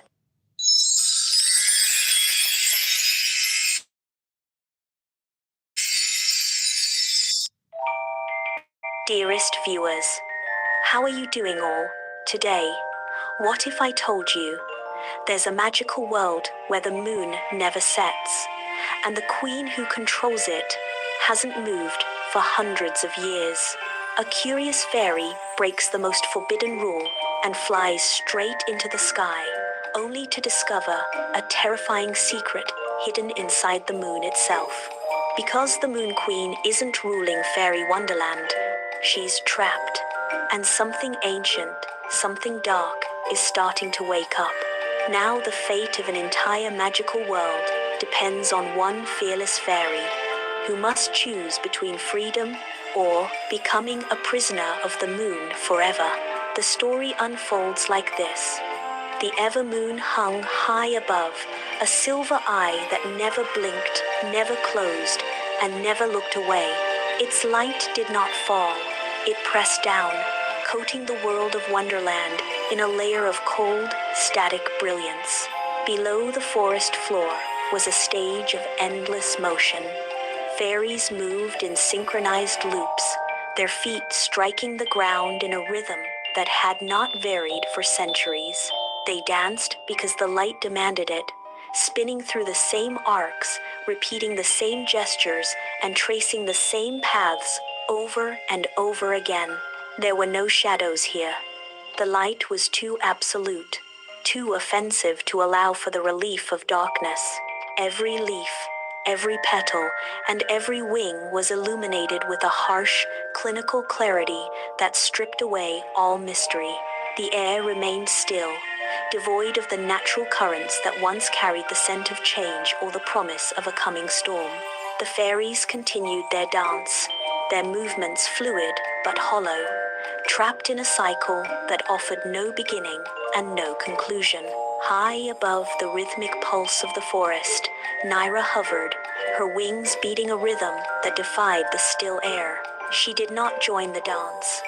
While the others spun in their endless, predictable loops, she remained still, her gaze locked onto the silver eye of the Evermoon, her wings glowing and shimmering, full with a restless energy that felt alien in this place of absolute order.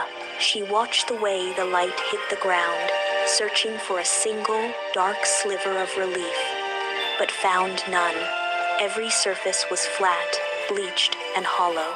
She tilted her head, tracking the moon's unblinking glare, and felt a cold knot of suspicion tighten in her chest. Where was the depth? Where was the breath of the night? The Moon Queen remained a myth etched in silence, a ruler who demanded perfection but provided no substance. Naira shifted her weight, the air around her vibrating with the friction of her disagreement. She looked at the moon and saw not a guardian, but a cage. The silence of the queen was not peace. It was a refusal to answer. Naira's wings flared, catching the harsh light and scattering it into pointed, prismatic fragments. She looked at the moon one last time, her eyes narrowing as the decision took root in her blood. Naira did not wait for the next cycle of the dance.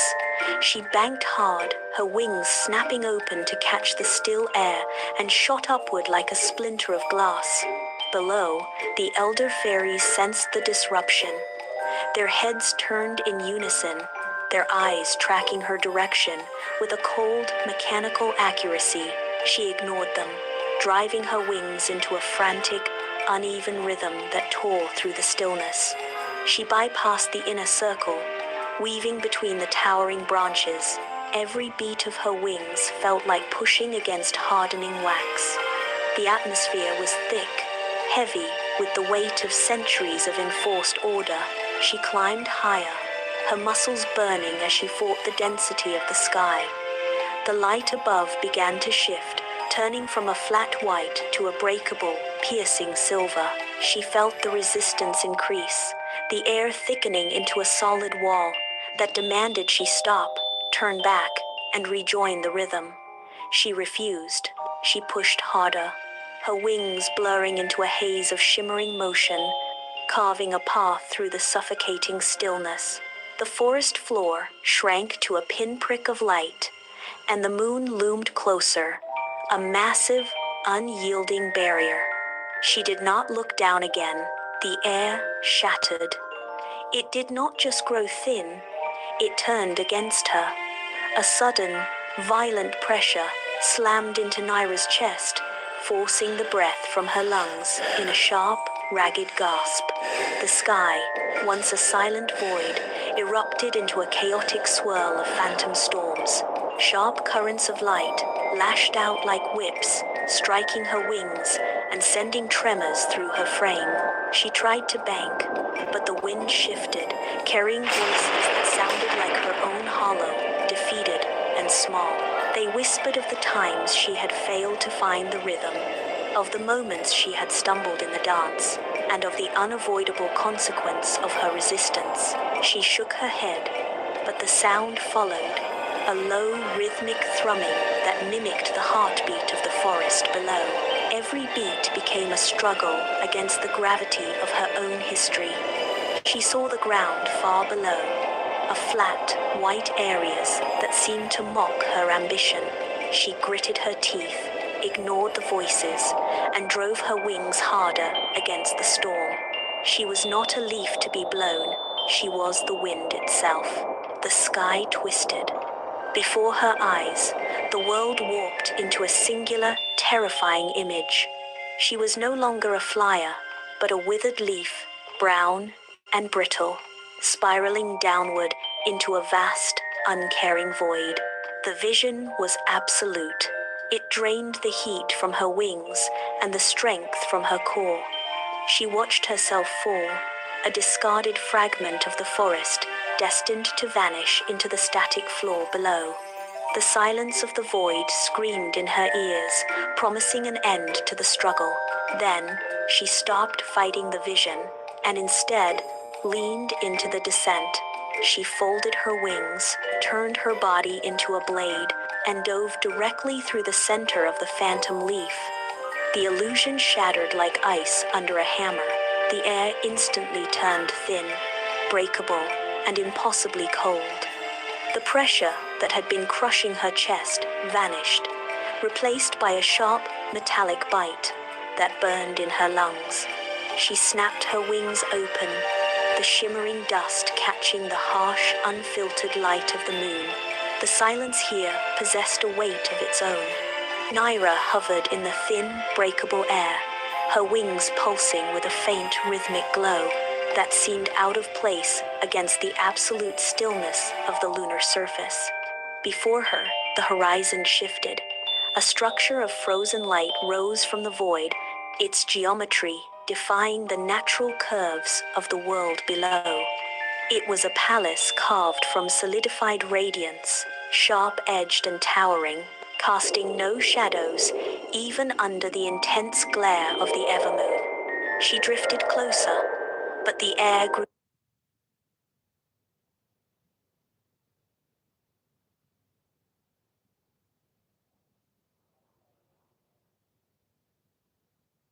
dense with a low-frequency hum that rattled her teeth and made her vision blur. The palace was not merely a building, it was a machine of static perfection.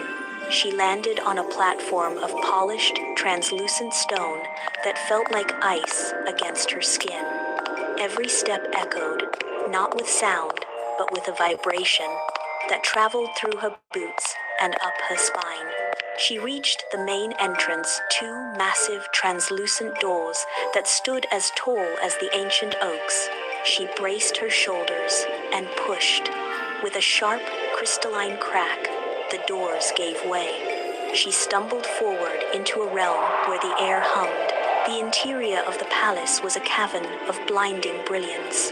Naira took a step, her boots clicking against a floor of solidified starlight that felt breakable under her weight. The air here was not just thin. It was still trapped in a loop of a single, dying frequency that vibrated in her marrow. At the center of the hall sat a throne carved from a single, pointed piece of lunar crystal.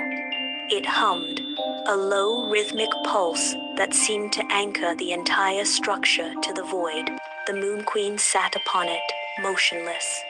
Her skin was a pale, translucent white, reflecting the harsh glare of the room like a mirror. Her eyes were wide, fixed on a distant point beyond the walls, unblinking and lack of recognition. She was not a ruler presiding over a court. She was a fixture of the architecture itself. Naira moved closer, her wings twitching in the oppressive atmosphere. She reached out to touch the edge of the throne, but the air around it rippled with a static discharge that forced her to recoil. The queen did not turn her head. She remained locked in place, a prisoner of her own radiance, tied up to the throne by a web of shimmering, invisible energy. The realization hit Naira with the force of a physical blow. The queen was not maintaining the light was maintaining the queen, keeping her suspended in a state of eternal, silent decay. The queen's lips parted, a movement so slow it seemed to defy the passage of time. Her voice emerged, thin and breakable, sounding like glass grinding against stone. You were not meant to witness this, she whispered. The words hung in the still air, vibrating against the walls. As the sound disappeared, a sharp, metallic whine erupted from beneath the throne. Naira stepped back, her boots skidding on the polished surface. A hairline fracture appeared in the floor, glowing with a sickly, pale light. It widened, snaking outward in a path toward the base of the throne. The floor groaned, a deep tectonic sound that shook the entire palace. Then, the surface buckled. From the widening opening, a dark, viscous shadow began to seep upward. It moved with a deliberate, oily consistency, smelling of ancient, forgotten dust. The shadow pooled around the base of the throne, coiling like a living thing. Naira watched, her wings held tight against her back. The queen's eyes finally shifted, tracking the encroaching stain with a look of profound, weary recognition. The foundation of the moon was failing. The shadow did not only pool, it gushed. It wrapped around the crystal base of the throne, thick and hungry, its surface rippling like disturbed oil. Where the darkness touched the light, the air hissed. A sharp sound of opposing forces grinding against one another. The queen's form began to stumble. Her shadow blurred, flickering in and out of existence, as if she were a candle flame, struggling against a storm. She gripped the armrests, her knuckles white, but her fingers passed through the crystal as if it were smoke. The throne groaned, a sound of fracturing stone that echoed through the vast, hollow hall. Each pulse of the darkness drew a tremor from the floor. The seal is broken, the queen said, her voice now a fragmented echo, layered with the sound of wind rushing through a canyon. If I fall, the night will shatter into 1,000 pointed pieces. The darkness climbed higher, coiling around her waist, pulling her toward the opening. The entire structure of the moon tilted, a sickening shift in gravity that forced Naira to dig her heels into the floor. The light was failing. Naira watched the darkness coil upward, but her gaze sharpened. She looked past the hunger of the shadow, past the way it tore at the light, and saw a pattern. It was not a monster, It was a missing piece, a pointed fragment of a puzzle that had been forced apart for too long. The palace walls shuddered, yet she did not retreat. She did not reach for the blade at her side, nor did she summon the light. Instead, she took a steadying breath, the air tasting of ozone and ancient forgotten dust. She stepped into the pool of shadow. The cold hit her skin like a physical weight, a numbing pressure that sought to slow her pulse.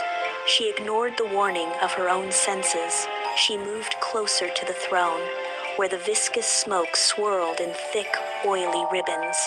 She extended her arms, her fingers radiated, and plunged her hands directly into the heart of the swirling dark.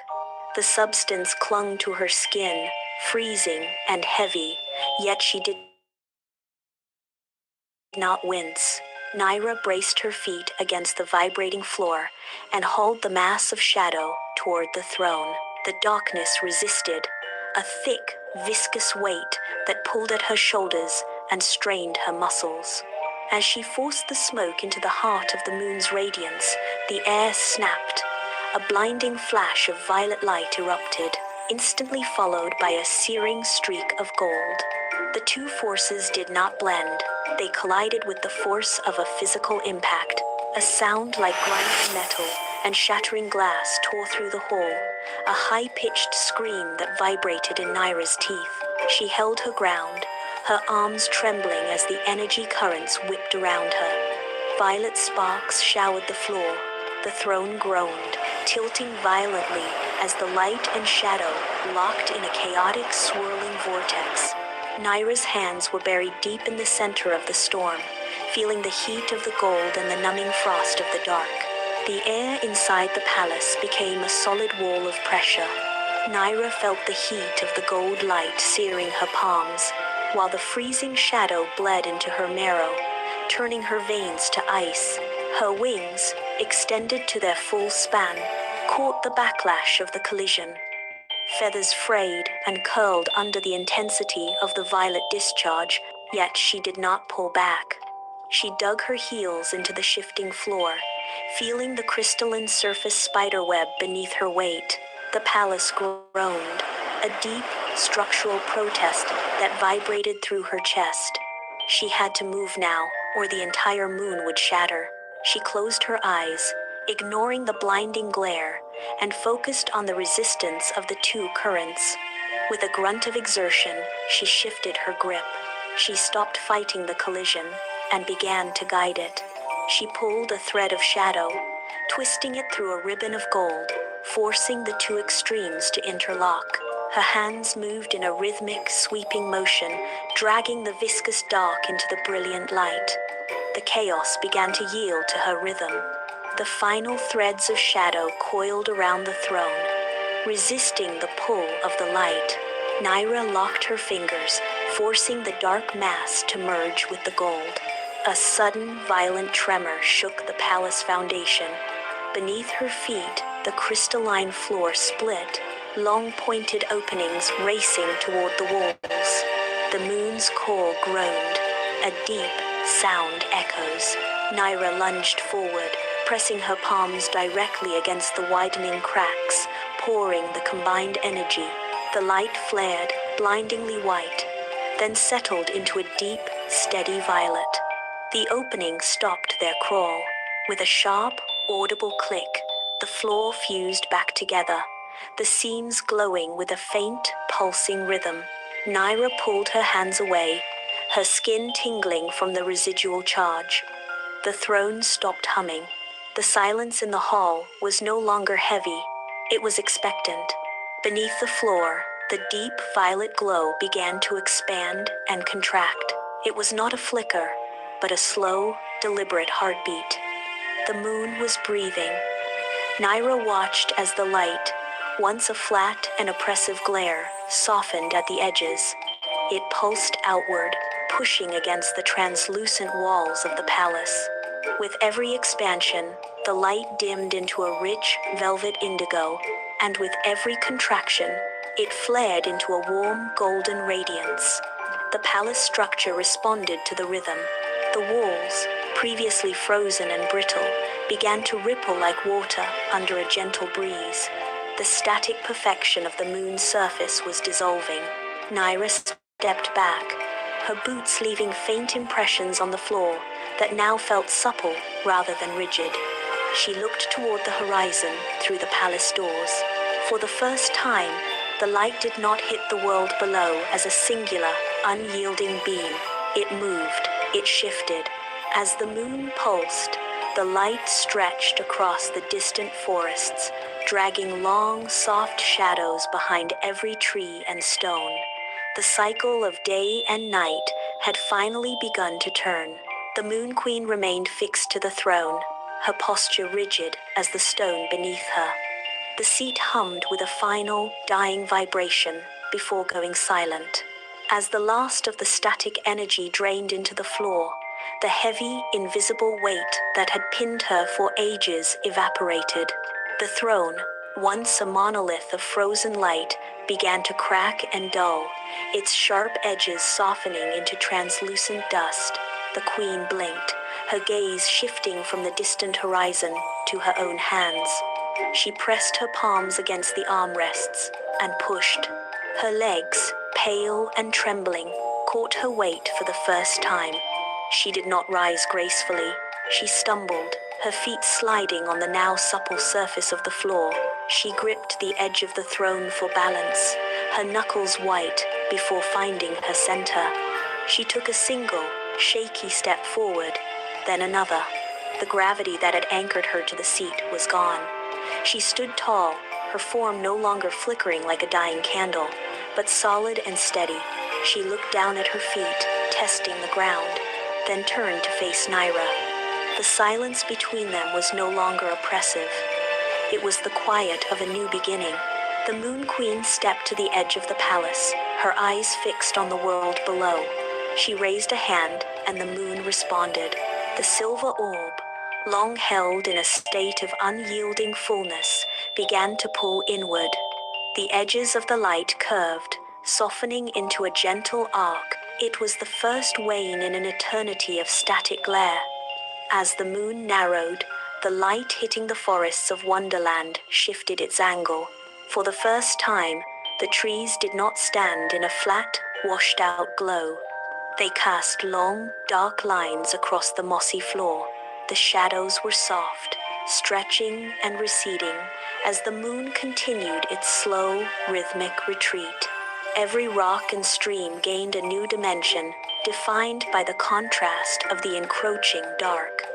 The forest floor, once a uniform sheet of brightness, broke into a complex tapestry of light and shade.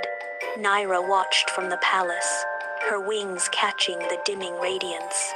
The world below was no longer a frozen stage. It was a landscape of depth, texture, and movement. The shadows crawled over the roots of the ancient trees, bringing a sense of relief to the still earth. The moon was no longer a cold, unblinking eye, but a shifting, living crescent. Below, in the heart of the forest, the fairies stopped their rhythmic, static dance. The ground beneath their feet, once bathed in a flat, relentless silver, now held patches of cool, gray shade. They looked up, necks craning toward the sky. The moon was no longer a piercing, unblinking eye. It was a soft, curved sliver. A fairy near the edge of the stream knelt, reaching out to touch the darkness pooling at the base of a fern. She did not recoil. She traced the edge of the shadow, her fingers moving through the dimness as if testing its texture. A group of them gathered around a stone that had been obscured by the previous glare.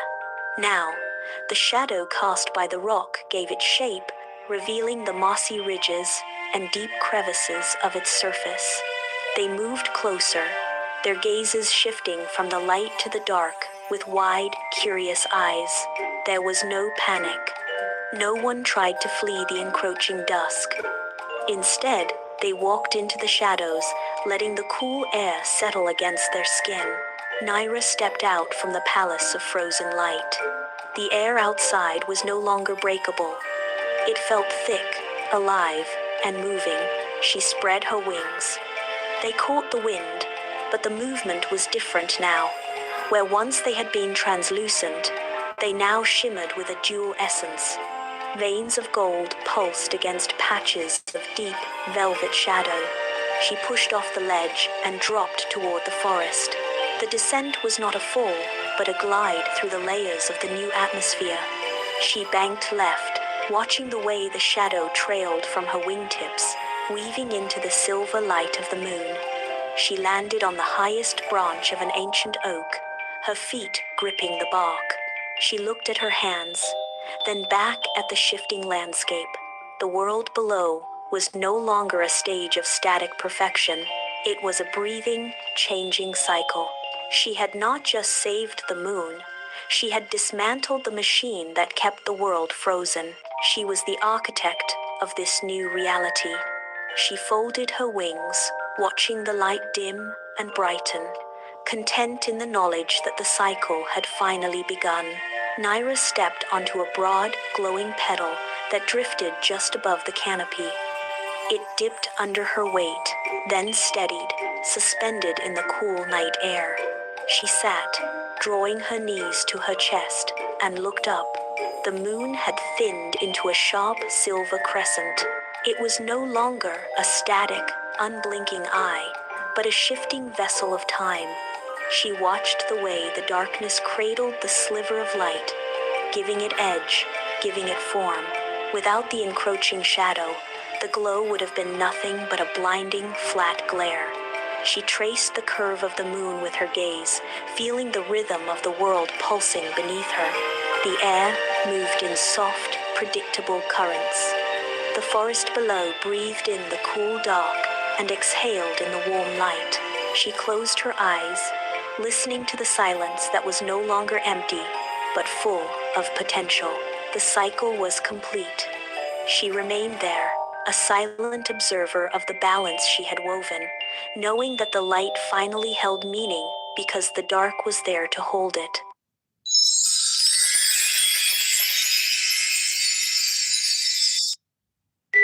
Hi, dearest viewers. How are you doing today? Today's story is about a fairy who lives on a snowland. What if the most beautiful fairy in a frozen world was never meant to belong to winter? In a land where snow never melts and time stands still, a golden-winged fairy dances across untouched ice, unaware that every step she takes holds the power to change the world forever. The story unfolds like this. In a land where winter never faded and snowflakes fell like whispers from the sky, there existed a magical kingdom known as Frostvale. The Crystal Palace of Lumina cast a long, static shadow across the jagged cliffs of Frostvale. Everything here held its breath.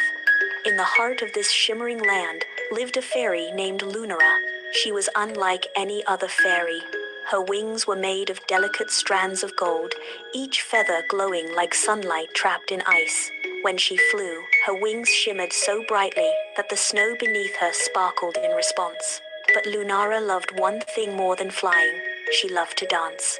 Every morning, when the first soft snowfall touched the ground, Lunara would glide down from her crystal palace and step onto the fresh, untouched snow.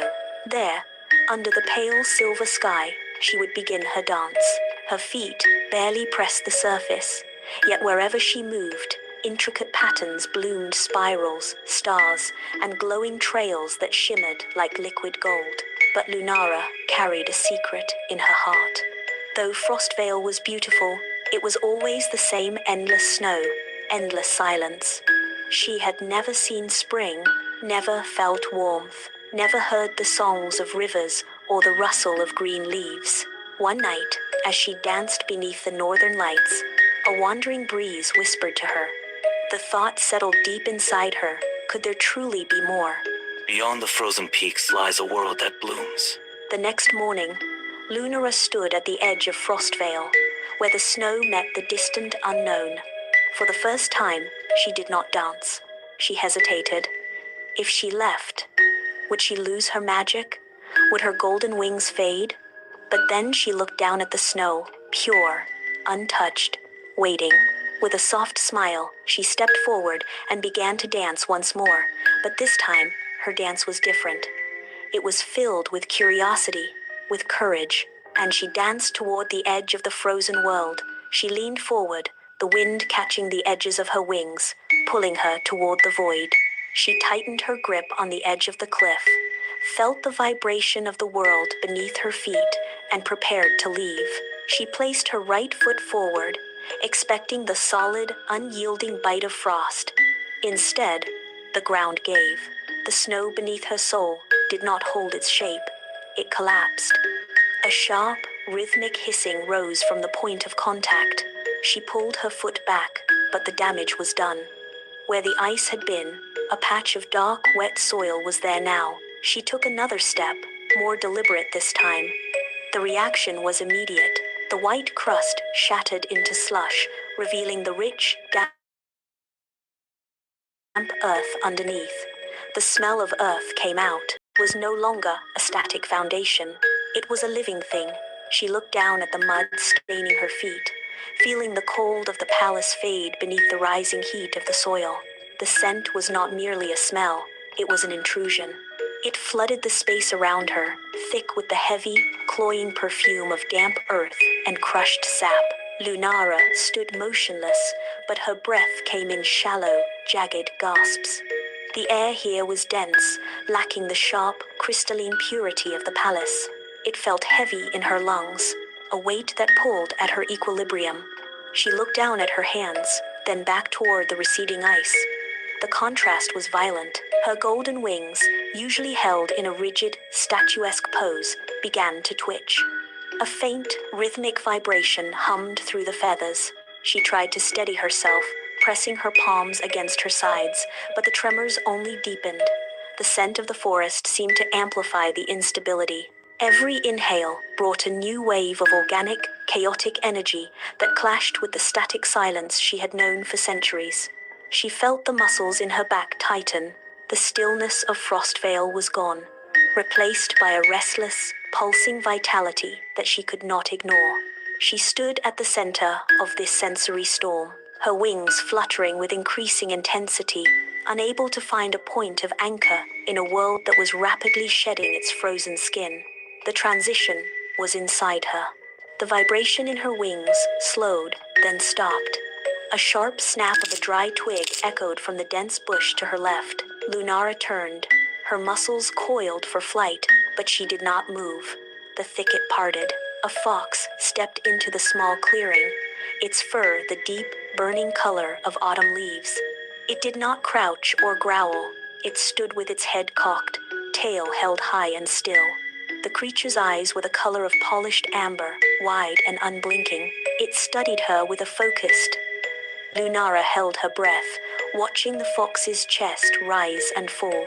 The animal took a single step forward, its paws sinking into the soft, dark soil without leaving a trace of the frost she had brought with her. The fear that had gripped her chest began to dissolve, replaced by a sharp, magnetic pull of curiosity. She watched the fox's ears twitch. She was no longer the only living thing in this strange space. She was being observed, and for the first time, she did not want to run. Lunara lowered her arm, the movement slow and deliberate. Her fingers, accustomed only to the biting sting of ice, hovered in the humid air. She reached out, her palm open and trembling. The creature closed the final distance, its movements fluid and unhurried. It pressed its nose directly into the center of her palm. The contact was shocking. It felt like a spark igniting dry tinder. The sensation was sharp, immediate, and undeniably alive. Her fingers curled instinctively, brushing against the soft, warm fur. She felt her heartbeat accelerate, matching the rapid, steady rhythm of the animal against her skin. She was no longer a spectator to the thaw. She was a participant. The fox pulled away, trotting back toward the thicket. But Lunara remained rooted in the damp soil. She turned her head slowly, looking back toward the jagged cliffs of Frostvale. The Crystal Palace stood silent. She shifted her weight, feeling the soft, yielding earth beneath her feet, and looked forward again. The forest was a chaotic, vibrant tapestry of greens and browns, shifting constantly in the breeze. She realized then that she was no longer a resident of the ice, nor a creature of the wood. She was the point of friction. Lunara shifted her shoulders, and the weight of her wings felt different. They were no longer heavy burdens of light, but humming, vibrant attachments that seemed to pull energy from the air around her. She stretched them wide, the span casting a shadow over the dark, wet soil. A faint, golden vibration traveled through the feathers, a low-frequency hum that resonated in her bones. She tilted her head, watching the way the light caught the edges. She began to sway, testing the balance of her body against the pull of the earth. The stiffness of her training dissolved. She moved her arms in a wide arc. She was not just standing in the forest, she was becoming part of its machinery. The realization hit her with the force of a physical blow.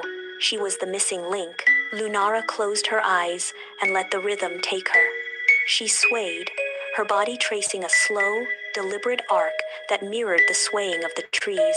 With every rotation, the golden light radiating from her wings intensified, shedding small, glowing embers that drifted toward the ground like falling stars.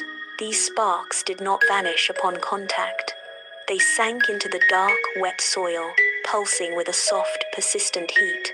Lunara watched, her breath hitching as the mud began to shift and churn. A tiny, vibrant green tip broke the surface, followed by another, and then a dozen more.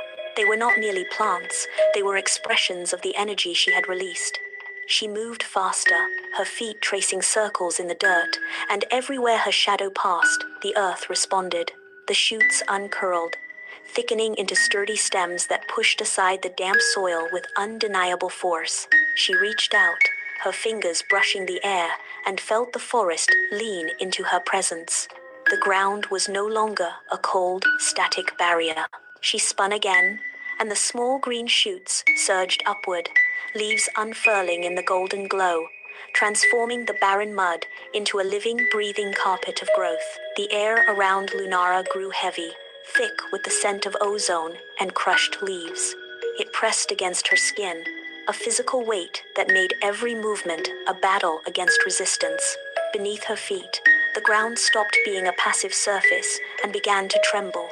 A low, rhythmic vibration traveled up through her soles, shaking her bones and rattling the very air.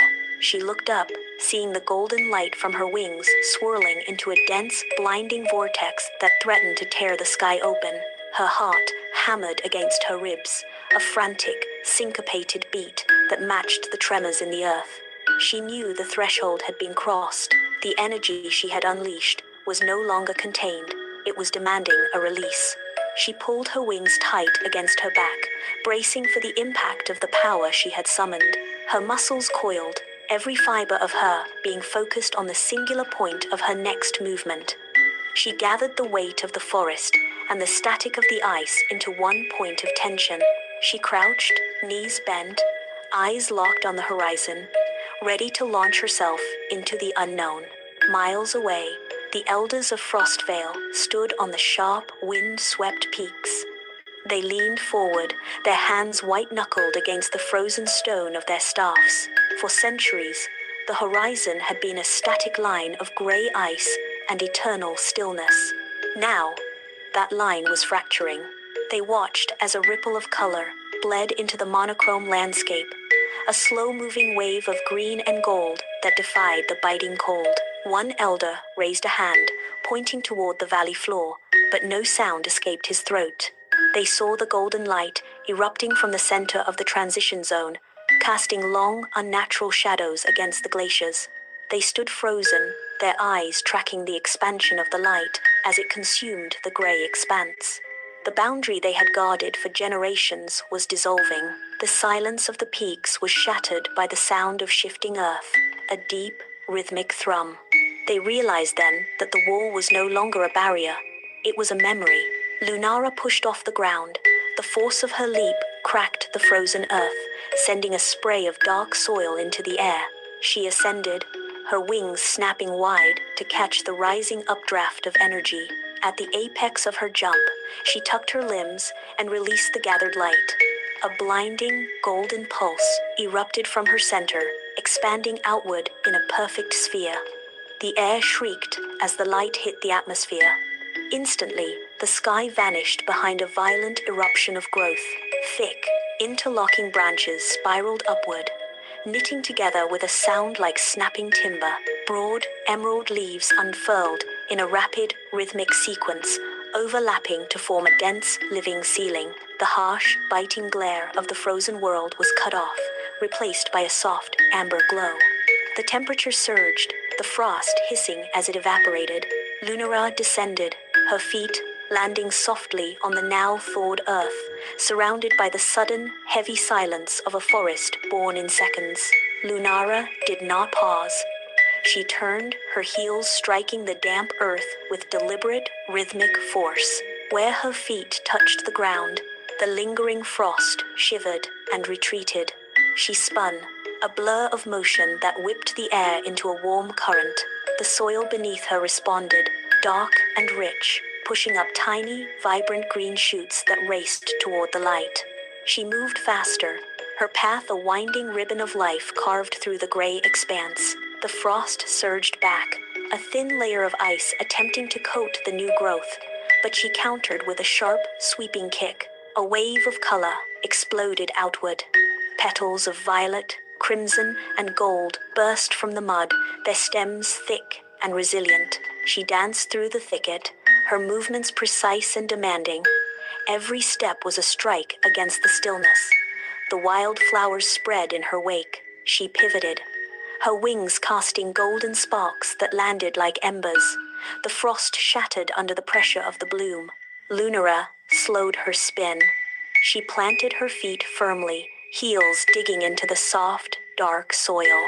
The rapid, frantic energy of her dance shifted into a steady, resonant thrum. Beneath her soles, the ground vibrated. It was a deep, low-frequency tremor that traveled up her legs and settled in her chest. She closed her eyes, listening. The forest was no longer a collection of separate plants. It was a single, breathing organism. She matched her breathing to the slow, heavy expansion of the roots below.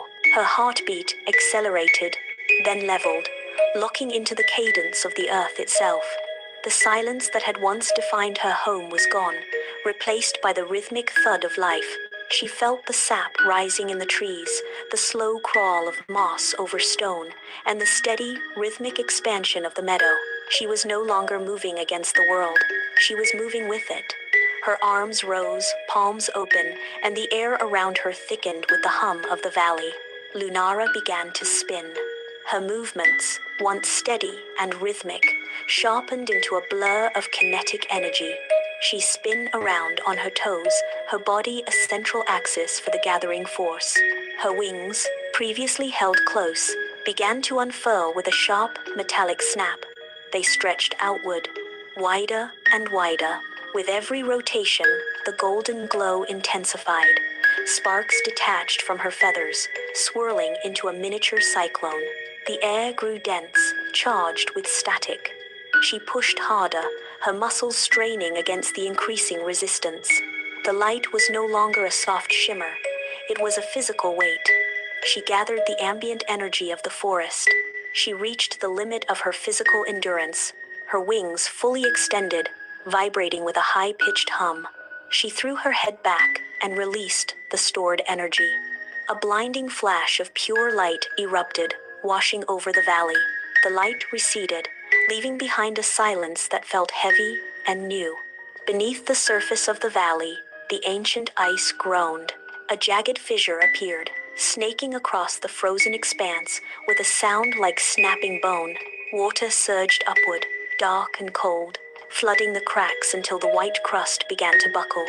The ground heaved. Large slabs of permafrost tilted and slid, grinding against each other as the heat from the preceding surge penetrated the deep soil. The ice did not just melt, it surrendered. It turned to slush, then to rushing rivulets that carved deep channels into the thawing earth. As the water drained, the soil darkened, steaming in the sudden warmth. Tiny, vibrant green shoots pushed through the mud, uncurling with visible speed. Blades of grass shot upward, weaving together into a thick, resilient carpet. Where the ice had been still and dead, a meadow now breathed. Flowers burst open in clusters of color, their petals unfurling to catch the light. The transformation was absolute. Every inch of the valley floor was now covered in soft, swaying greenery. Lunara stood at the center of the meadow, her feet sinking into the soft, rich soil. She looked up. The sky above the valley had cleared, revealing a vast, open expanse. She bent her knees, digging her heels into the damp earth to find purchase. Her wings, still vibrating, began to beat against the air. The first stroke was heavy, pushing a gust of warm wind across the grass. She pushed again, harder, her muscles coiling and releasing in a single, fluid motion. She left the ground. She fly high and golden shimmer surround around her, moving like a vortex. As she climbed, her wings trailed a shimmering golden dust that hung suspended in the air. This light did not fade. It solidified into a glowing arc. She reached the apex of her flight, turned, and looked back. The trail hung in the sky, a brilliant, luminous bridge that marked the arrival of the new season. She fly to the horizon glow. Valley has changed a lot. The jagged cliffs that once defined the edge of Frostvale no longer held their sharp, impenetrable line. As Lunara descended, her feet touched the stone, and the rock groaned. It did not resist. Instead, the cliff face fractured, the heavy slabs shifting and sliding to form a wide, gradual slope. The wall was gone. In its place lay a path, open and inviting, leading down into the vast, unknown territories beyond. Lunara walked forward, her stride steady. Every step she took left a faint, glowing imprint on the ground, a mark that remained long after she passed. She moved through barren, gray plains, and where her shadow fell, the earth cracked open. Green shoots erupted from the dry, dusty soil, spiraling upward into thick vines. She crossed rivers that had been frozen solid for centuries, the ice shattering under her touch to reveal clear, flowing water. The border was no longer a cage of stone and ice, but a living, breathing gateway. She traveled across the horizon, a constant, moving force. The horizon shifted from the vibrant greens of the lowlands back to the stark, crystalline white of the north. Lunara descended, her wings folding against her back as she touched down on the familiar, jagged ice of Frostvale. The air was cold, but it felt clean, like a held breath waiting to be released. She walked across the frozen lake, her boots clicking against the surface. The ice beneath her did not groan under the weight of a trapped, suffocating pressure. The surface was smooth, cool, and steady. It was a place of deep, quiet stillness, a sanctuary for the earth to recover its strength. She lay back, looking up at the vast, silent sky. The winter was no longer a cage. She closed her eyes, and here she finally rested. Lunara rose from the ice, her movements fluid and unhurried. She looked down at the frozen ground, sensing the life waiting beneath the surface. The frost was not an end, but a quiet preparation. She understood now that every falling leaf and every winter chill served the same purpose, to make room for what would follow. She stood at the threshold of the north, her presence a constant, steady pulse. She reached out, touching the air, and felt the faint, rhythmic heartbeat of the world beneath the snow. It was a cycle without a final stop. She moved toward the horizon, leaving the stillness behind, ready to carry the warmth of the bloom into the next season. With every step, she ensured that the end of one journey was merely the beginning of another. She was the bridge, the conductor, and the witness to the world's endless renewal.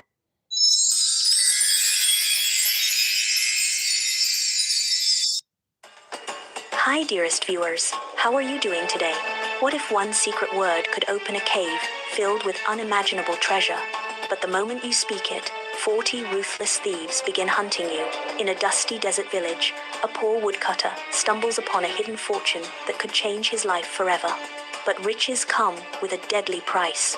Because once the secret is discovered, there's no escape from the shadows, watching, waiting, ready to strike. This is not just a story about treasure. It's a story about greed, betrayal, and a secret that kills. The story unfolds like this. Long ago, in a land of golden deserts and bustling bazaars, there lived two brothers, Ali Baba and Qasim. Qasim was wealthy, married to a rich woman, and lived in a grand house filled with silks and jewels. Ali Baba, however, was poor. He lived in a small hut with his kind wife and earned his living by cutting firewood in the forest. One day, while Ali Baba was gathering wood, he heard the sound of galloping horses. He lunged for the nearest gnarled oak, digging his fingers into the rough bark and hauling himself upward. He scrambled into the dense canopy, pressing his spine against the trunk, forcing his breathing to shallow, silent intervals. Below, the brush snapped. 40 riders emerged from the shadows, their horses lathered in sweat, hooves churning the dirt into a thick, choking haze. They moved with a singular, predatory purpose, cutting through the trees until they reached the base of a jagged, sheer cliff. Ali Baba watched from the branches, his knuckles white as he gripped the wood.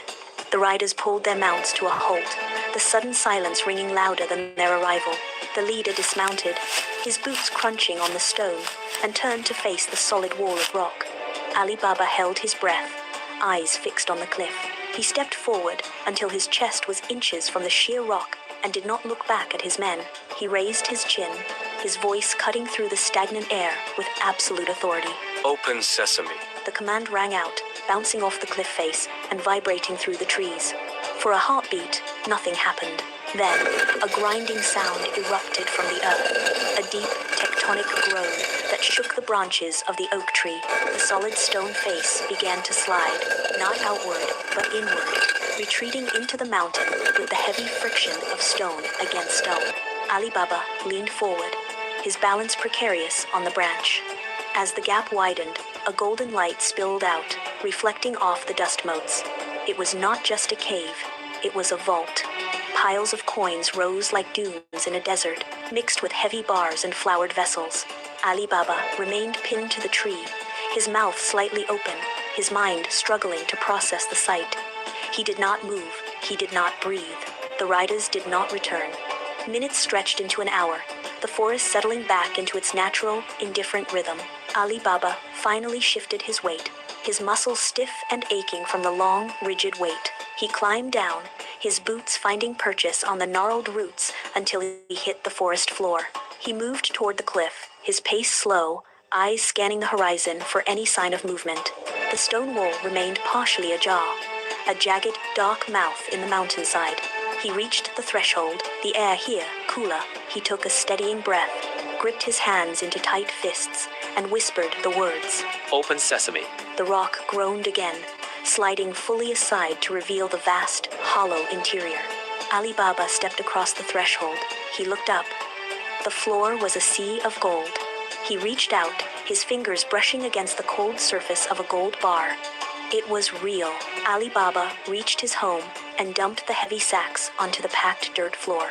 The sound was unmistakable, a metallic clatter that echoed against the mud walls. His wife dropped her work, her eyes widening as she stared at the pile of gold. She did not ask where it came from. She grabbed a scale, desperate to know the extent of their fortune. She realized the scale was too small for such a task, and hurried to the house of Ali Baba's brother, Qasim. She knocked, breathless, and asked to borrow a weight. Qasim's wife opened the door, her gaze sharp and calculating. She handed over the scale, but her suspicion lingered. As soon as the door closed, she pressed a thick layer of wax onto the bottom of the metal pan. She waited, watching the street with narrowed eyes. When Ali Baba's wife returned the scale, Qasim's wife was hurried to take it back and check the bottom of scale pan. Qasim's wife took the scale back. Her fingers immediately searched the wax. She pulled it away, and there, embedded firmly in the sticky surface, was a single, gleaming gold coin. She held it up to the light, her breath hitching as she realized the source of this sudden, impossible wealth. Qasim immediately went to his brother's house and did not wait for an invitation. He kicked the door open, his face flushed with a dark, vibrating intensity. He strode into the center of the room, his eyes scanning the floor where the gold had been quickly hidden. He stopped, his slippers grinding into the dirt, and reached into his palm. He slammed the gold coin down onto the wooden table. It spun, a bright, haunting circle of light that seemed to fill the small room. Ali Baba stood by the wall, his hands instinctively clenching into fists. Kasim stepped forward, closing the distance until his breath was hot against Ali Baba's face. His hands were shaking, not with fear, but with the raw, desperate hunger. He pointed at the coin, then at the floor, his voice dropping to a jagged, threatening growl. I know you have more. I know where you found it. Ali Baba tried to turn away, but Kasim grabbed his shoulder, spinning him back with a violent shove. The air in the room grew heavy, suffocating. He leaned in, his voice dripping with malice. Ali Baba looked at his brother, seeing only the hollow, glinting greed. Tell me the location, or I will ensure you never walk these streets again. The next morning, the sun had barely cleared the horizon when Kasim reached the jagged cliff. He stood before the solid stone face, his chest breathing with anticipation. He shouted the command, his voice cracking against the silence of the canyon. The rock groaned, a deep, grinding sound that vibrated through the soles of his boots. Open sesame. As the stone slid aside, a cool, stale draft rushed out to meet him. Kasim did not hesitate. He ran into the opening, his eyes widening as the dim light caught the shimmer of endless gold. The cave was a sea of coins, stacked in uneven mounds that reached toward the ceiling. He fell to his knees, his hands clawing at the piles of jewels. The metal slipped through his fingers like water. He stood up, his mind racing with calculations of weight and value. He dragged 12 donkeys into the cavern, one by one, their hooves clattering sharply against the stone floor. He worked with a frantic, sweating intensity, shoveling gold into heavy sacks and hoisting them onto the animals' backs. He was so consumed by the weight of the loot and the intoxicating glint of the gems that he failed to notice the change in the air. The entrance remained open, but the silence of the desert outside had shifted. He was blind to the world, his focus entirely locked on the fortune he believed was now his own. Kasim wiped the sweat from his forehead with a trembling hand. He grabbed the lead rope of the final donkey, his muscles aching from the exertion of filling the last sack. He turned toward the entrance, expecting to see the path back to the desert. Instead, he saw only the solid, unyielding wall of stone. He frowned, his heart giving a sharp, sudden jolt. He stepped forward, placing his palms against the cold rock, and pushed. It did not budge. He stepped back, his breath hitching in his throat. He cleared his lungs and shouted. The words echoed hollowly against the cavern walls, swallowed by the silence of the gold. Open wheat. He waited, his eyes darting to the ceiling, then to the floor. Nothing moved. A cold sweat broke out across his skin. He lunged at the stone again, his fingernails scraping against the granite. He screamed, his voice cracking with rising terror. Open barley. He began to pace, his boots kicking up dust, his mind spinning in a frantic, desperate loop. He tried every grain, every plant, every word he could conjure, but the stone remained a tomb. The weight of the gold suddenly felt like a mountain pressing down on his chest. He was trapped. Kasim hammered his fists against the rock, his knuckles bleeding. He was sobbing now, a ragged sound that bounced off the piles of gold. He spun around, searching for another exit, but the walls were solid. Then he felt it. A low, rhythmic tremor traveled through the floor, vibrating up through his boots. He froze, head cocked toward the entrance. Outside, the muffled thunder of hooves grew louder, sharper, cutting through the desert air. He scrambled toward the stone, hoping to hear a signal that the path was clear. But the sound was not retreating, it was converging. The thudding intensified until the very air in the cavern seemed to rattle. He realized with a jolt of pure terror that he was not alone. He scrambled behind a mound of silver, his breath coming in shallow, jagged gasps. The horses stopped abruptly. A chorus of harsh, guttural voices erupted just beyond the rock. The leader shouted a command. The stone groaned, grinding against the earth as it began to slide open. A sliver of blinding daylight pierced the darkness, cutting across the cavern floor. Kasim pressed himself into the shadows, his heart hammering against his ribs like a trapped bird. The thieves did not hesitate. They surged forward, blades drawn, cutting off any path to the exit. Kasim lunged for the gap between them, but a heavy boot caught his chest, sending him sprawling back into the gold. He scrambled to his feet, hands raised, but the leader stepped forward with a single, brutal motion. The cavern fell silent again, save for the heavy breathing of the men. They left the body where it fell, uninterested in the man. Hours later, the desert sun dipped low, casting long, jagged shadows across the cliff face. Ali Baba arrived, his heart heavy. He stepped inside, his eyes scanning the gloom until they landed on the center of the room. He walked slowly, his boots crunching on stray coins. He stopped. The sight of his brother, still and cold amidst the stolen wealth, drained the color from his face. He knelt, reaching out to touch his shoulder. The gold, once a dream of prosperity, now glittered with a sickening hollow light. He gathered the heavy, limp form and began the long trek back. Ali Baba reached the threshold, his burden heavy and lifeless. He laid the body down in the dim light of the main room. Panic flickered in his eyes, but Morgiana moved with sharp, decisive purpose. She did not weep. She did not hesitate. She knew that a sudden death in the house would draw the eyes of the neighborhood, and with them, the prying questions of the authorities. She stepped out into the night, moving through the narrow alleys until she found the master tailor. She did not explain. She simply pressed a coin into his hand and bring out a thick, dark cloth. She put black cloth piece on Taylor's eyes, knotting the fabric behind his head. She took Taylor's arm and guided him through the winding streets, forcing him to turn at every corner to disorient his sense of direction. Once inside the house, she stood over the tailor as he worked, her presence a silent, watchful shadow. He stitched the shroud with trembling fingers. When the task was finished, she blindfolded him once more and led him back. She watched him walk away, then returned to the house, locking the door. The thieves were not finished. News of the tailor reached the ears of the gang, confirming that someone had retrieved the body. The leader knew the house had to be identified.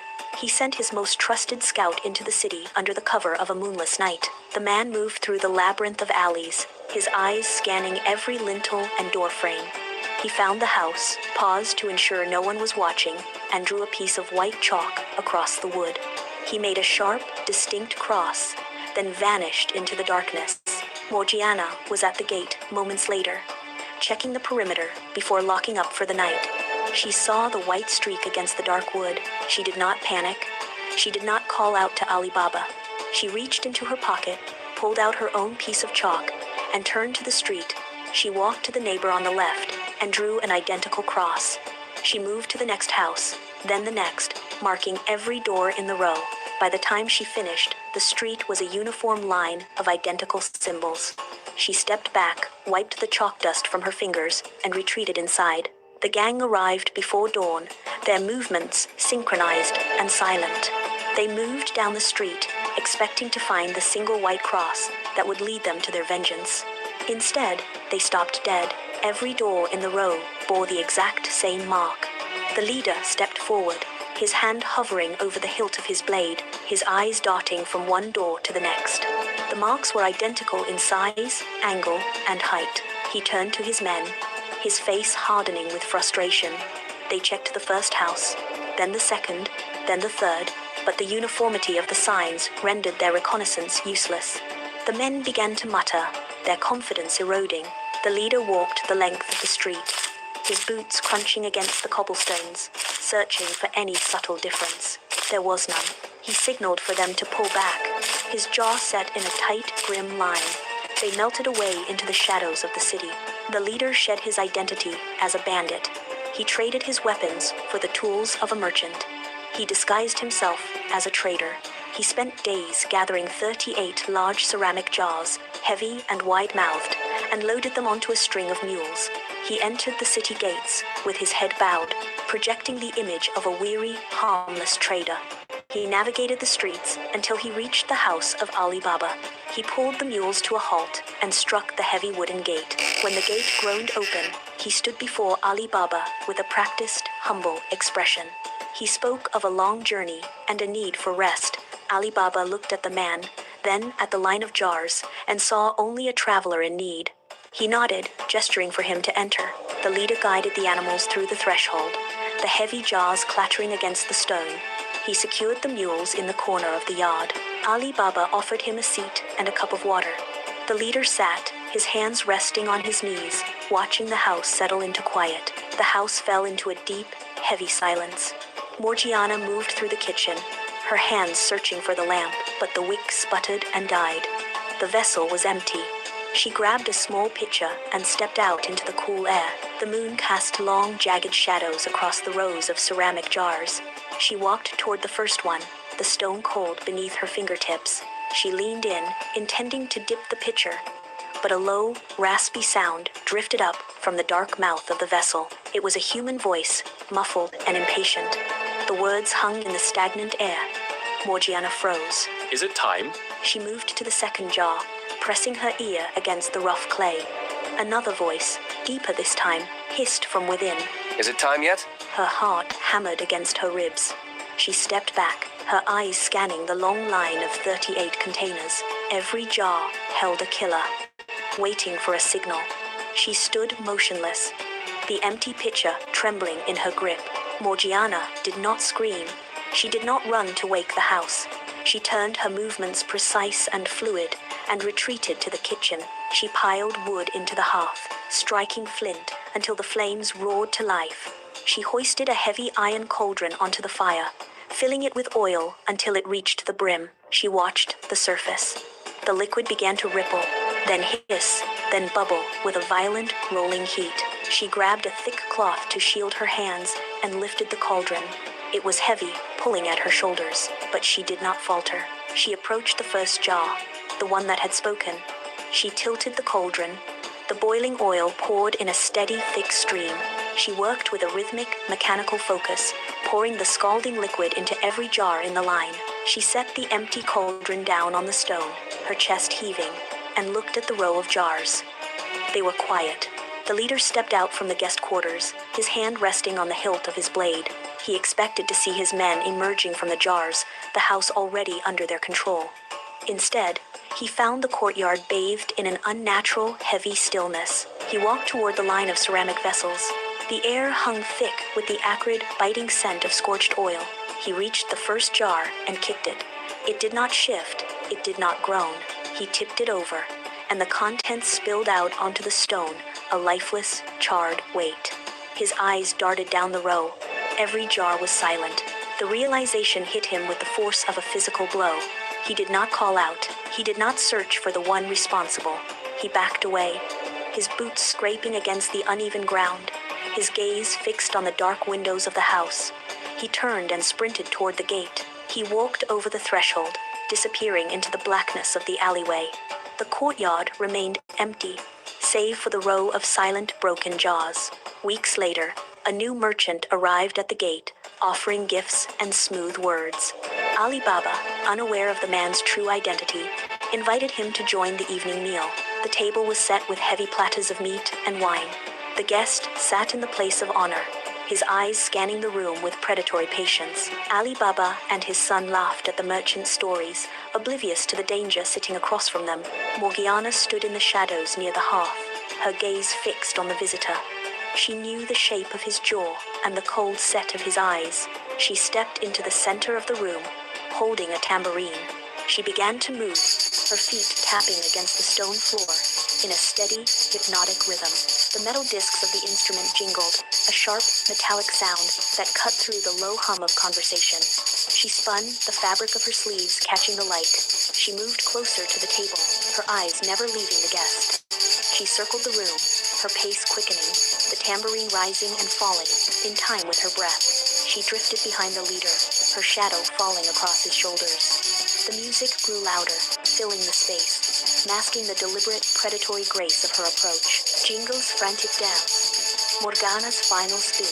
With a sharp, sudden motion, she let the instrument drop. It clattered against the stone floor, the sound echoing like a gunshot in the confined space. Before the metal disc stopped vibrating, her hand darted to her belt. She pulled the dagger free, the steel catching the orange glow of the wall torches. She did not hesitate. She moved forward, driving the blade deep into the trader's chest. The man gasped, his hands flying up to grip the hilt, but his strength failed him instantly. He slumped forward, his face hitting the table with a dull thud, overturning a goblet of wine that bled across the wood. The room went deathly still. Ali Baba pushed his chair back, his breath hitching in his throat as he stared at the fallen man. Morgiana stood over the body, the dagger still gripped in her hand, her chest heaving with the exertion of the strike. Ali Baba looked from the lifeless body to Morgiana. He saw the steady hand that had saved his life and the loyalty that had shielded his home.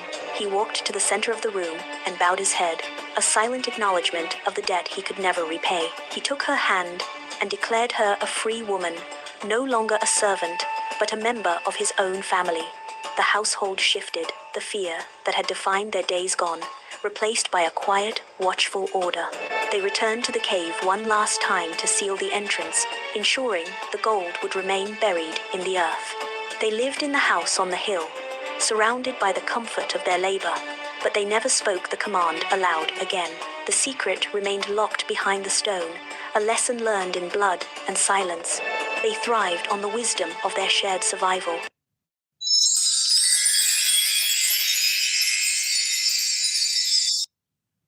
Hi viewers, how are you doing today?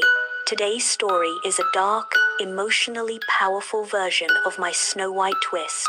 What if the magic mirror didn't tell you who's the fairest, but showed you how you die? Because when the queen looked into it, she saw Snow White and her own end. The story begins like this. In a kingdom draped in velvet and gold, where beauty was worshipped like a god, stood in Queen's chamber her most prized possession, a tall, ancient mirror, framed in black thorns. The Queen's hands still stuck to the sharp salt of boar blood when she stormed back to the private chamber. She slammed the oak door behind her. The torchlight flickered, dancing across the twisted black thorns that framed the ancient mirror at the far end. She crossed the room in 3 long strides, palms slamming hard against the carved glass frame. She snarled, "Show me again. What is my fate now?" The glass surface rippled immediately, faster than it had ever moved before. It did not stop at red murk, did not drag out the weight. The image cleared fast, and the Queen's breath caught again. This time, no air came back. This vision was worse. It did not end with a quick death in a glass coffin. It showed her years, decades, stretching out empty. It showed her throne slipping, one courtier at a time, one loyalty broken after another. It showed her growing old, alone, with no one to speak her name. It showed her dying in the dark, with no hand to close her eyes. The image held and shifted, showing one path after another. Every road, every choice, every turn, all of them led to the same end, her downfall, her death. Caused by Snow White, the Queen stood frozen, her knuckles white where they gripped the mirror frame. The chill of the glass seeped through her skin, all the way to her bones. One by one, the paths flickered past, all endings the same. No escape, no reprieve. Slowly, a terrible truth pushed through the fog of her fear. This was not a fixed fate the mirror had pulled from the future. It was showing her what her own choices would build. The more she fought Snow White, the darker the future grew. The more she reached for a knife to stop the vision, the closer the vision came. The mirror was not predicting what would happen. It was reacting to what she already planned. Her fear fed it. Every beat of panic, every desperate order to hunt the girl, every poison she stirred in the dark, it fed the magic. It made the end more certain. This was not the mirror's curse. It was hers. She stepped back, breathing hard, and let her hand fall away from the frame. This was the magic no other mirror in the castle held. For longer than she could count, this mirror had been the only thing she trusted. More than her courtiers, more than her crown, more than any person who had ever walked the castle halls. Every night, without fail, the ritual repeated. After the last courtier bowed and left the throne room, the Queen would cross this private chamber in total silence. She would stop exactly 1 foot from the twisted black thorns that framed the glass. She would tilt her head, lower her voice, and whisper the same line every single night. "Show me tomorrow. Show me my fate." And every single night, the mirror obeyed. The glass would clear, soft golden light would spill out into the room, and the vision would take shape. For years, those visions never brought her anything but comfort. They showed her throne unchallenged, no treason bubbling under the surface, no rival gathering armies at the border. They showed her power, stretching across the kingdom, decade after decade, unbroken. They showed her rule holding firm, her name spoken with fear and respect in every corner of the land. Midwinter fell cold and silent over the castle. The wind howled through the outer walls, seeping through gaps in the stone, and turned the air in the private chamber sharp enough to bite. The queen pulled the door shut behind her, bolted the lock, and turned toward the thorns. Her steps were steady. Her voice was steady. She had done this 1,000 times before, and she expected to do it 1,000 more. She stopped exactly 1 foot from the frame, just as she always did. She lowered her voice, just as she always did, and whispered the words into the still air. Show me tomorrow. Show me my fate. She waited for the soft golden light to spill out, for the familiar shapes of her unchallenged reign to clear in the glass. Nothing happened. The glass stayed dark. No light climbed to meet her eyes. She leaned forward a fraction, frowning. Had she spoken too quiet? She opened her mouth to repeat the line. That was when it moved. The surface shimmered, not the slow, steady shift it always made. A violent, rolling ripple, like a pond struck hard by a thrown stone. The movement spread out from the center, fast, unsteady, shaking the reflection of the torchlight on the glass. The queen froze. Her breath caught in her throat. She had never seen it do this. Not once, in all the years she had used it. The shimmer slowed. It stopped. The glass settled, and the color deepened.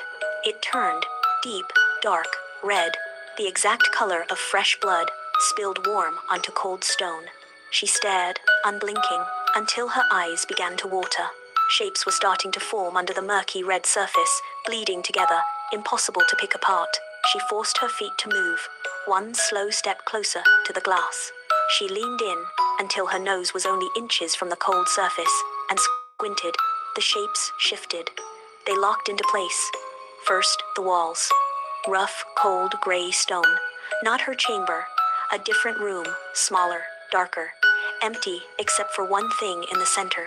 A coffin. Carved all from clear glass, so thin she could see every line of what lay inside. She followed the shape with her eyes, up from the base, to the lid, to the body resting inside. It was her, lying perfectly still, skin pale as fresh fallen snow, no breath moving the chest, no pulse beating under the skin, lifeless, gone. She could not look away.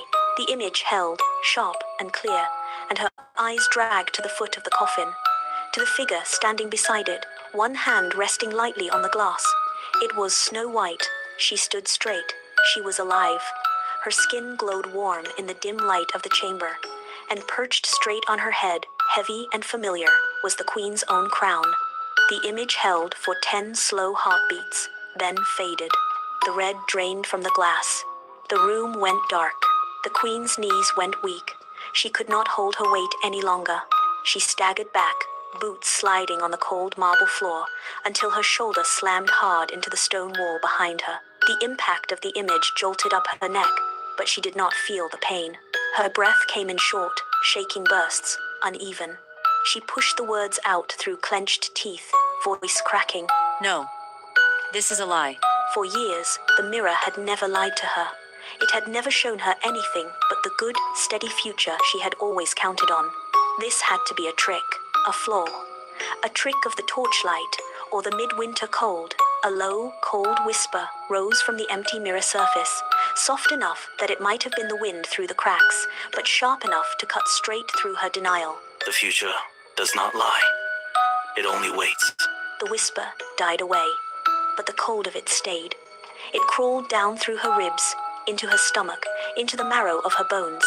It wrapped around her spine, and it did not let go. She stood there, pressed to the wall, and felt it take root. Every future she had planned, every comfort she had counted on, every certainty that had held her throne together for years, all of it shattered in that single whisper. The queen pushed her shoulder off the wall, 1 slow inch at a time. Her legs still shook, her hands still trembled, but the fear that had rooted itself in her bones was no longer a numb, paralyzing thing. It turned sharp, it turned hard, it turned into purpose. This was not about who ruled the court. This was not about who was considered the fairest. All the old quarrels, all the petty rivalries, all the games of power she had played for decades, none of it mattered anymore. This was survival. If the vision the mirror showed was true, every day that Snow White drew breath was a day the coffin waited for the queen. She could not sit still.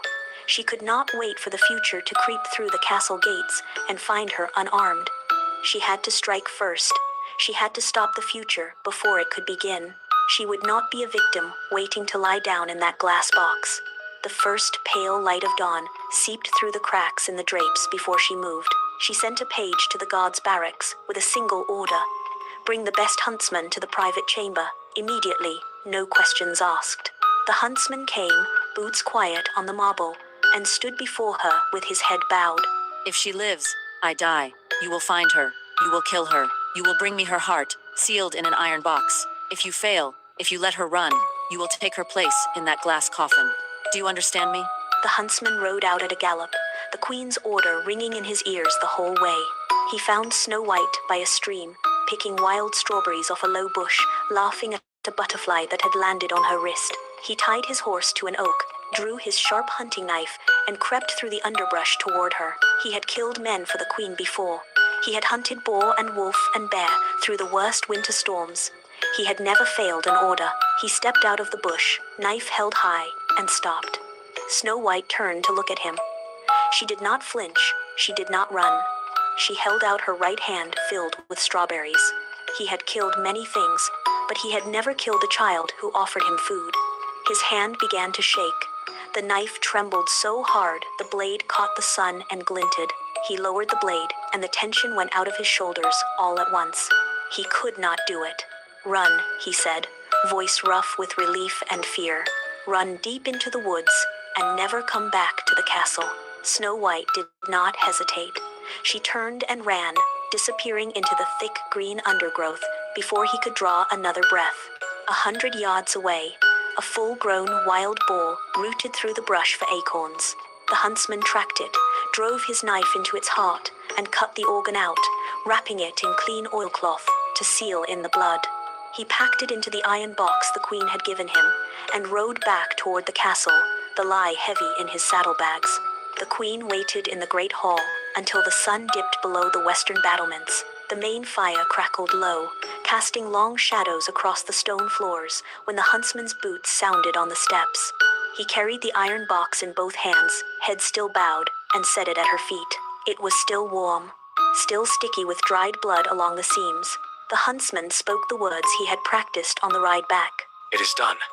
Your order is fulfilled. The queen did not answer. She stared down at the box, her fingers curling tight around the arms of her throne. She had ordered him to bring back a human heart. She knew what a human heart felt like. She knew what it weighed. She rose from the throne, one slow step at a time, and reached down to pry the iron lid open with her bare hands. The scent of fresh blood hit her first. It smelled like wild boar, like game fat, like the forest, not like the heart of a girl. She reached in, wrapped her fingers around it, and pulled it out to hold it up to the firelight. It was too big, too coarse. The shape was wrong. The lie hit her like a fist to the throat. Her face burned hot, then went cold. The huntsman had betrayed her. He had let the girl run. He had handed her survival to Snow White, and sealed the queen's death warrant with his lie. She dropped the boar's heart onto the stone floor. It hit with a heavy, wet thud. Her hands were sticky with blood when she turned away.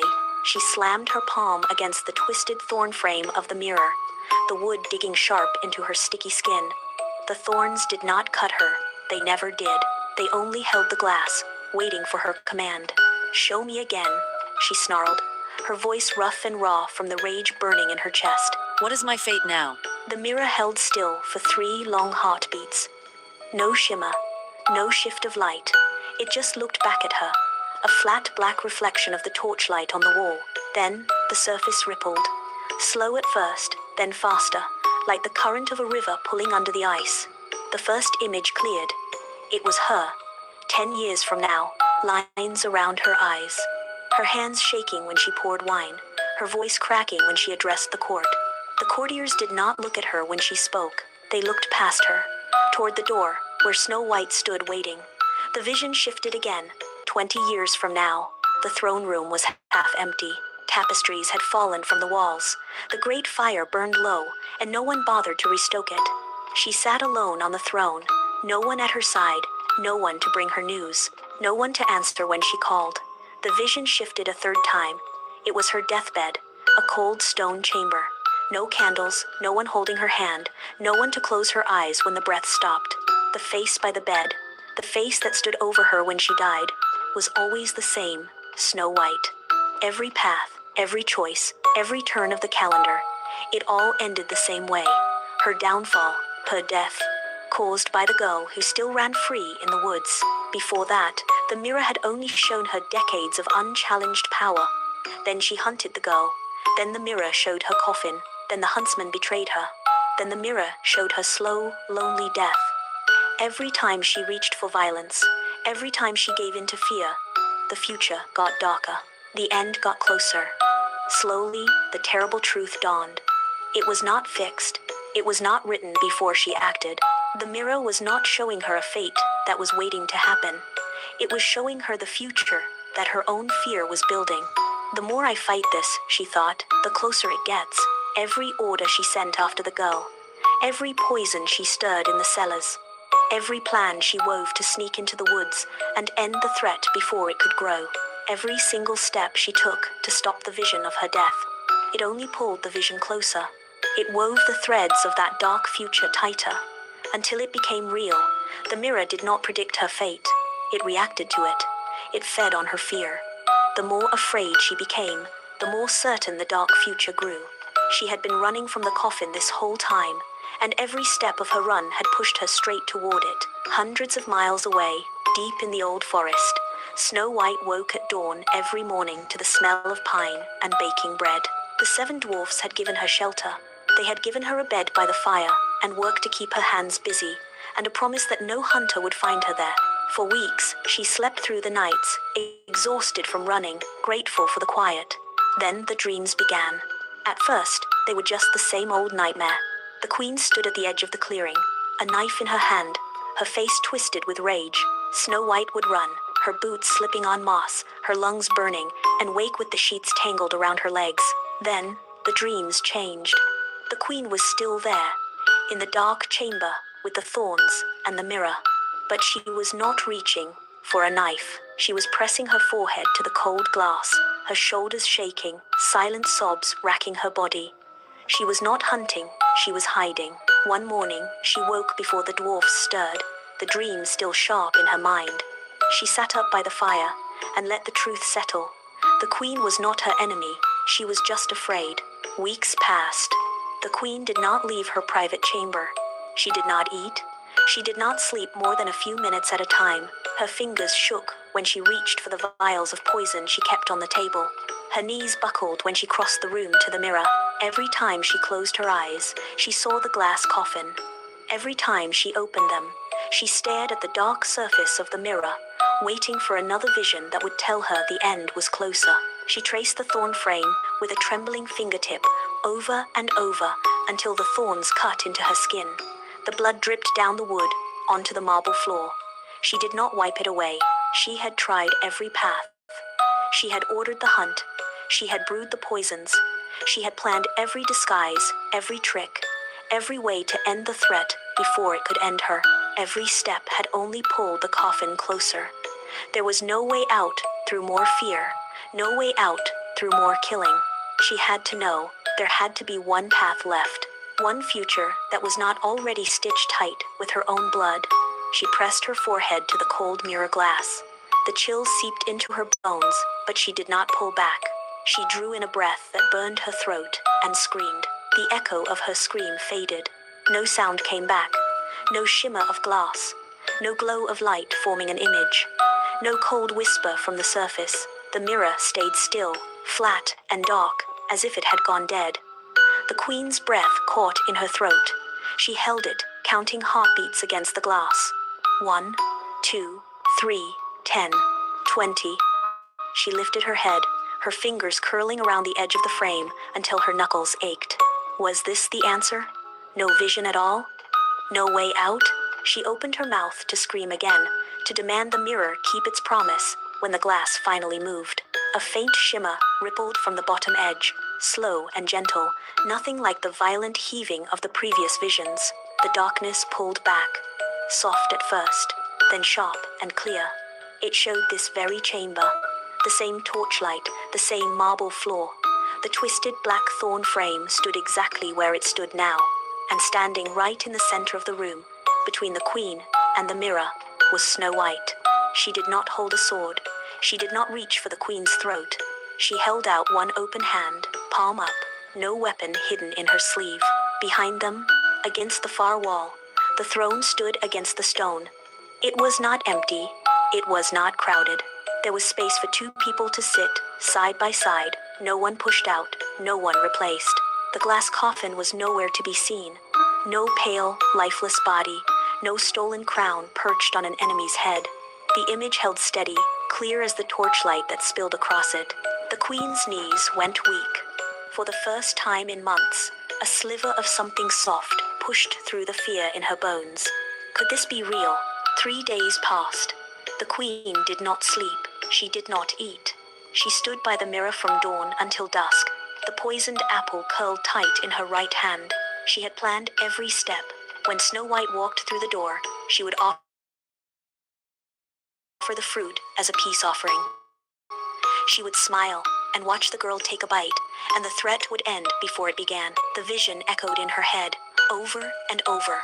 Space for both of us. But the fear was older than the vision. It had rooted into her bones. She could not let go of it yet. She heard the boots on the marble outside first. Slow, steady, no clatter of armor, no roar of soldiers, just one set of footsteps walking straight down the hall toward her chamber door. The queen's grip on the apple tightened. Her thumb brushed the shiny red skin. The footsteps stopped outside. A shadow moved under the crack in the oak door. For a long beat, nothing happened. Then, the door pushed open. Slow, no force. No one burst in with a shout. Snow White stepped over the threshold and pulled the door closed behind her. She stood just inside the room, no weapon drawn, no stance to fight. She had walked hundreds of miles. She had hidden from hunters, slept in cold leaves, outrun every attempt on her life. And still, she walked forward, unafraid. Her gaze landed straight on the queen, by the mirror. She said, her voice was soft, steady, no trace of anger, no trace of triumph. The queen did not move. She did not speak. She just stared. You don't have to be afraid anymore. I came here to end this. The mirror's cold whisper echoed through the chamber, soft but unmissable. This is the moment that decides everything. The words settled in her bones, sharp as a shard of glass. Snow White stepped forward one slow step. She did not flinch. She did not reach for anything hidden at her own waist. She just stood there, open, unguarded, waiting. The queen's eyes scanned her face, line by line, looking for the trap, looking for the anger she had spent months expecting, for the hunger for her crown, for her throne, for everything she had built. There was nothing. No bite to her smile, no glint of greed in her eyes. She just looked tired. She looked like someone who had run far longer than she ever should have had to, who just wanted the running to stop. The queen's thumb pressed harder into the apple's skin, the 2 seats on the throne. The open hand, no coffin, no death. The fear with that faint, soft sliver of hope in her chest. The hope won. One by one, the queen's fingers relaxed and apple slipped. It hit the hard stone with a sharp, cracking thud. The impact split the apple clean open down its core. Black poison oozed out of the split, seeping into the narrow cracks between the marble tiles. The room held its breath. No one moved. No one spoke. The only sound was the faint hiss of the poison eating into the grout between the marble tiles. For a long, still second, nothing happened. The ancient mirror stands against the wall behind the queen, its surface dark and quiet. The twisted black thorns of its frame stood rigid. The queen did not turn around. She kept her eyes locked on Snow White, waiting for something to break. Snow White did not move either. She just watched, waiting. No fear in her posture, no surprise on her face. Then, a sound, thin, sharp, high, a single crack running straight down the center of the mirror's glass. The crack spread fast.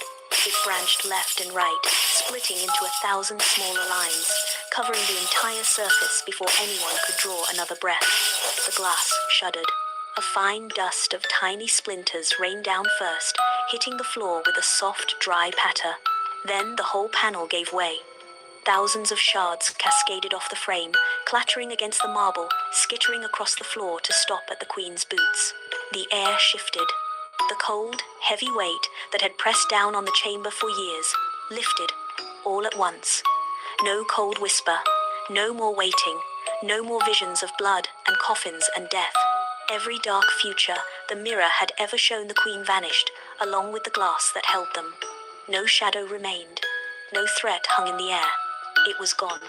The queen stood still, listening to the last shard skitter to a stop against the base of the wall. The silence that filled the chamber was soft, not empty.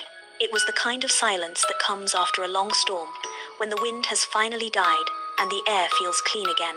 Snow White stepped forward again, closing the gap between them, but the queen did not flinch. She stared at the pile of broken glass at her feet, and the whole truth slowly unspooled in her mind. This was the twist no one had ever seen coming.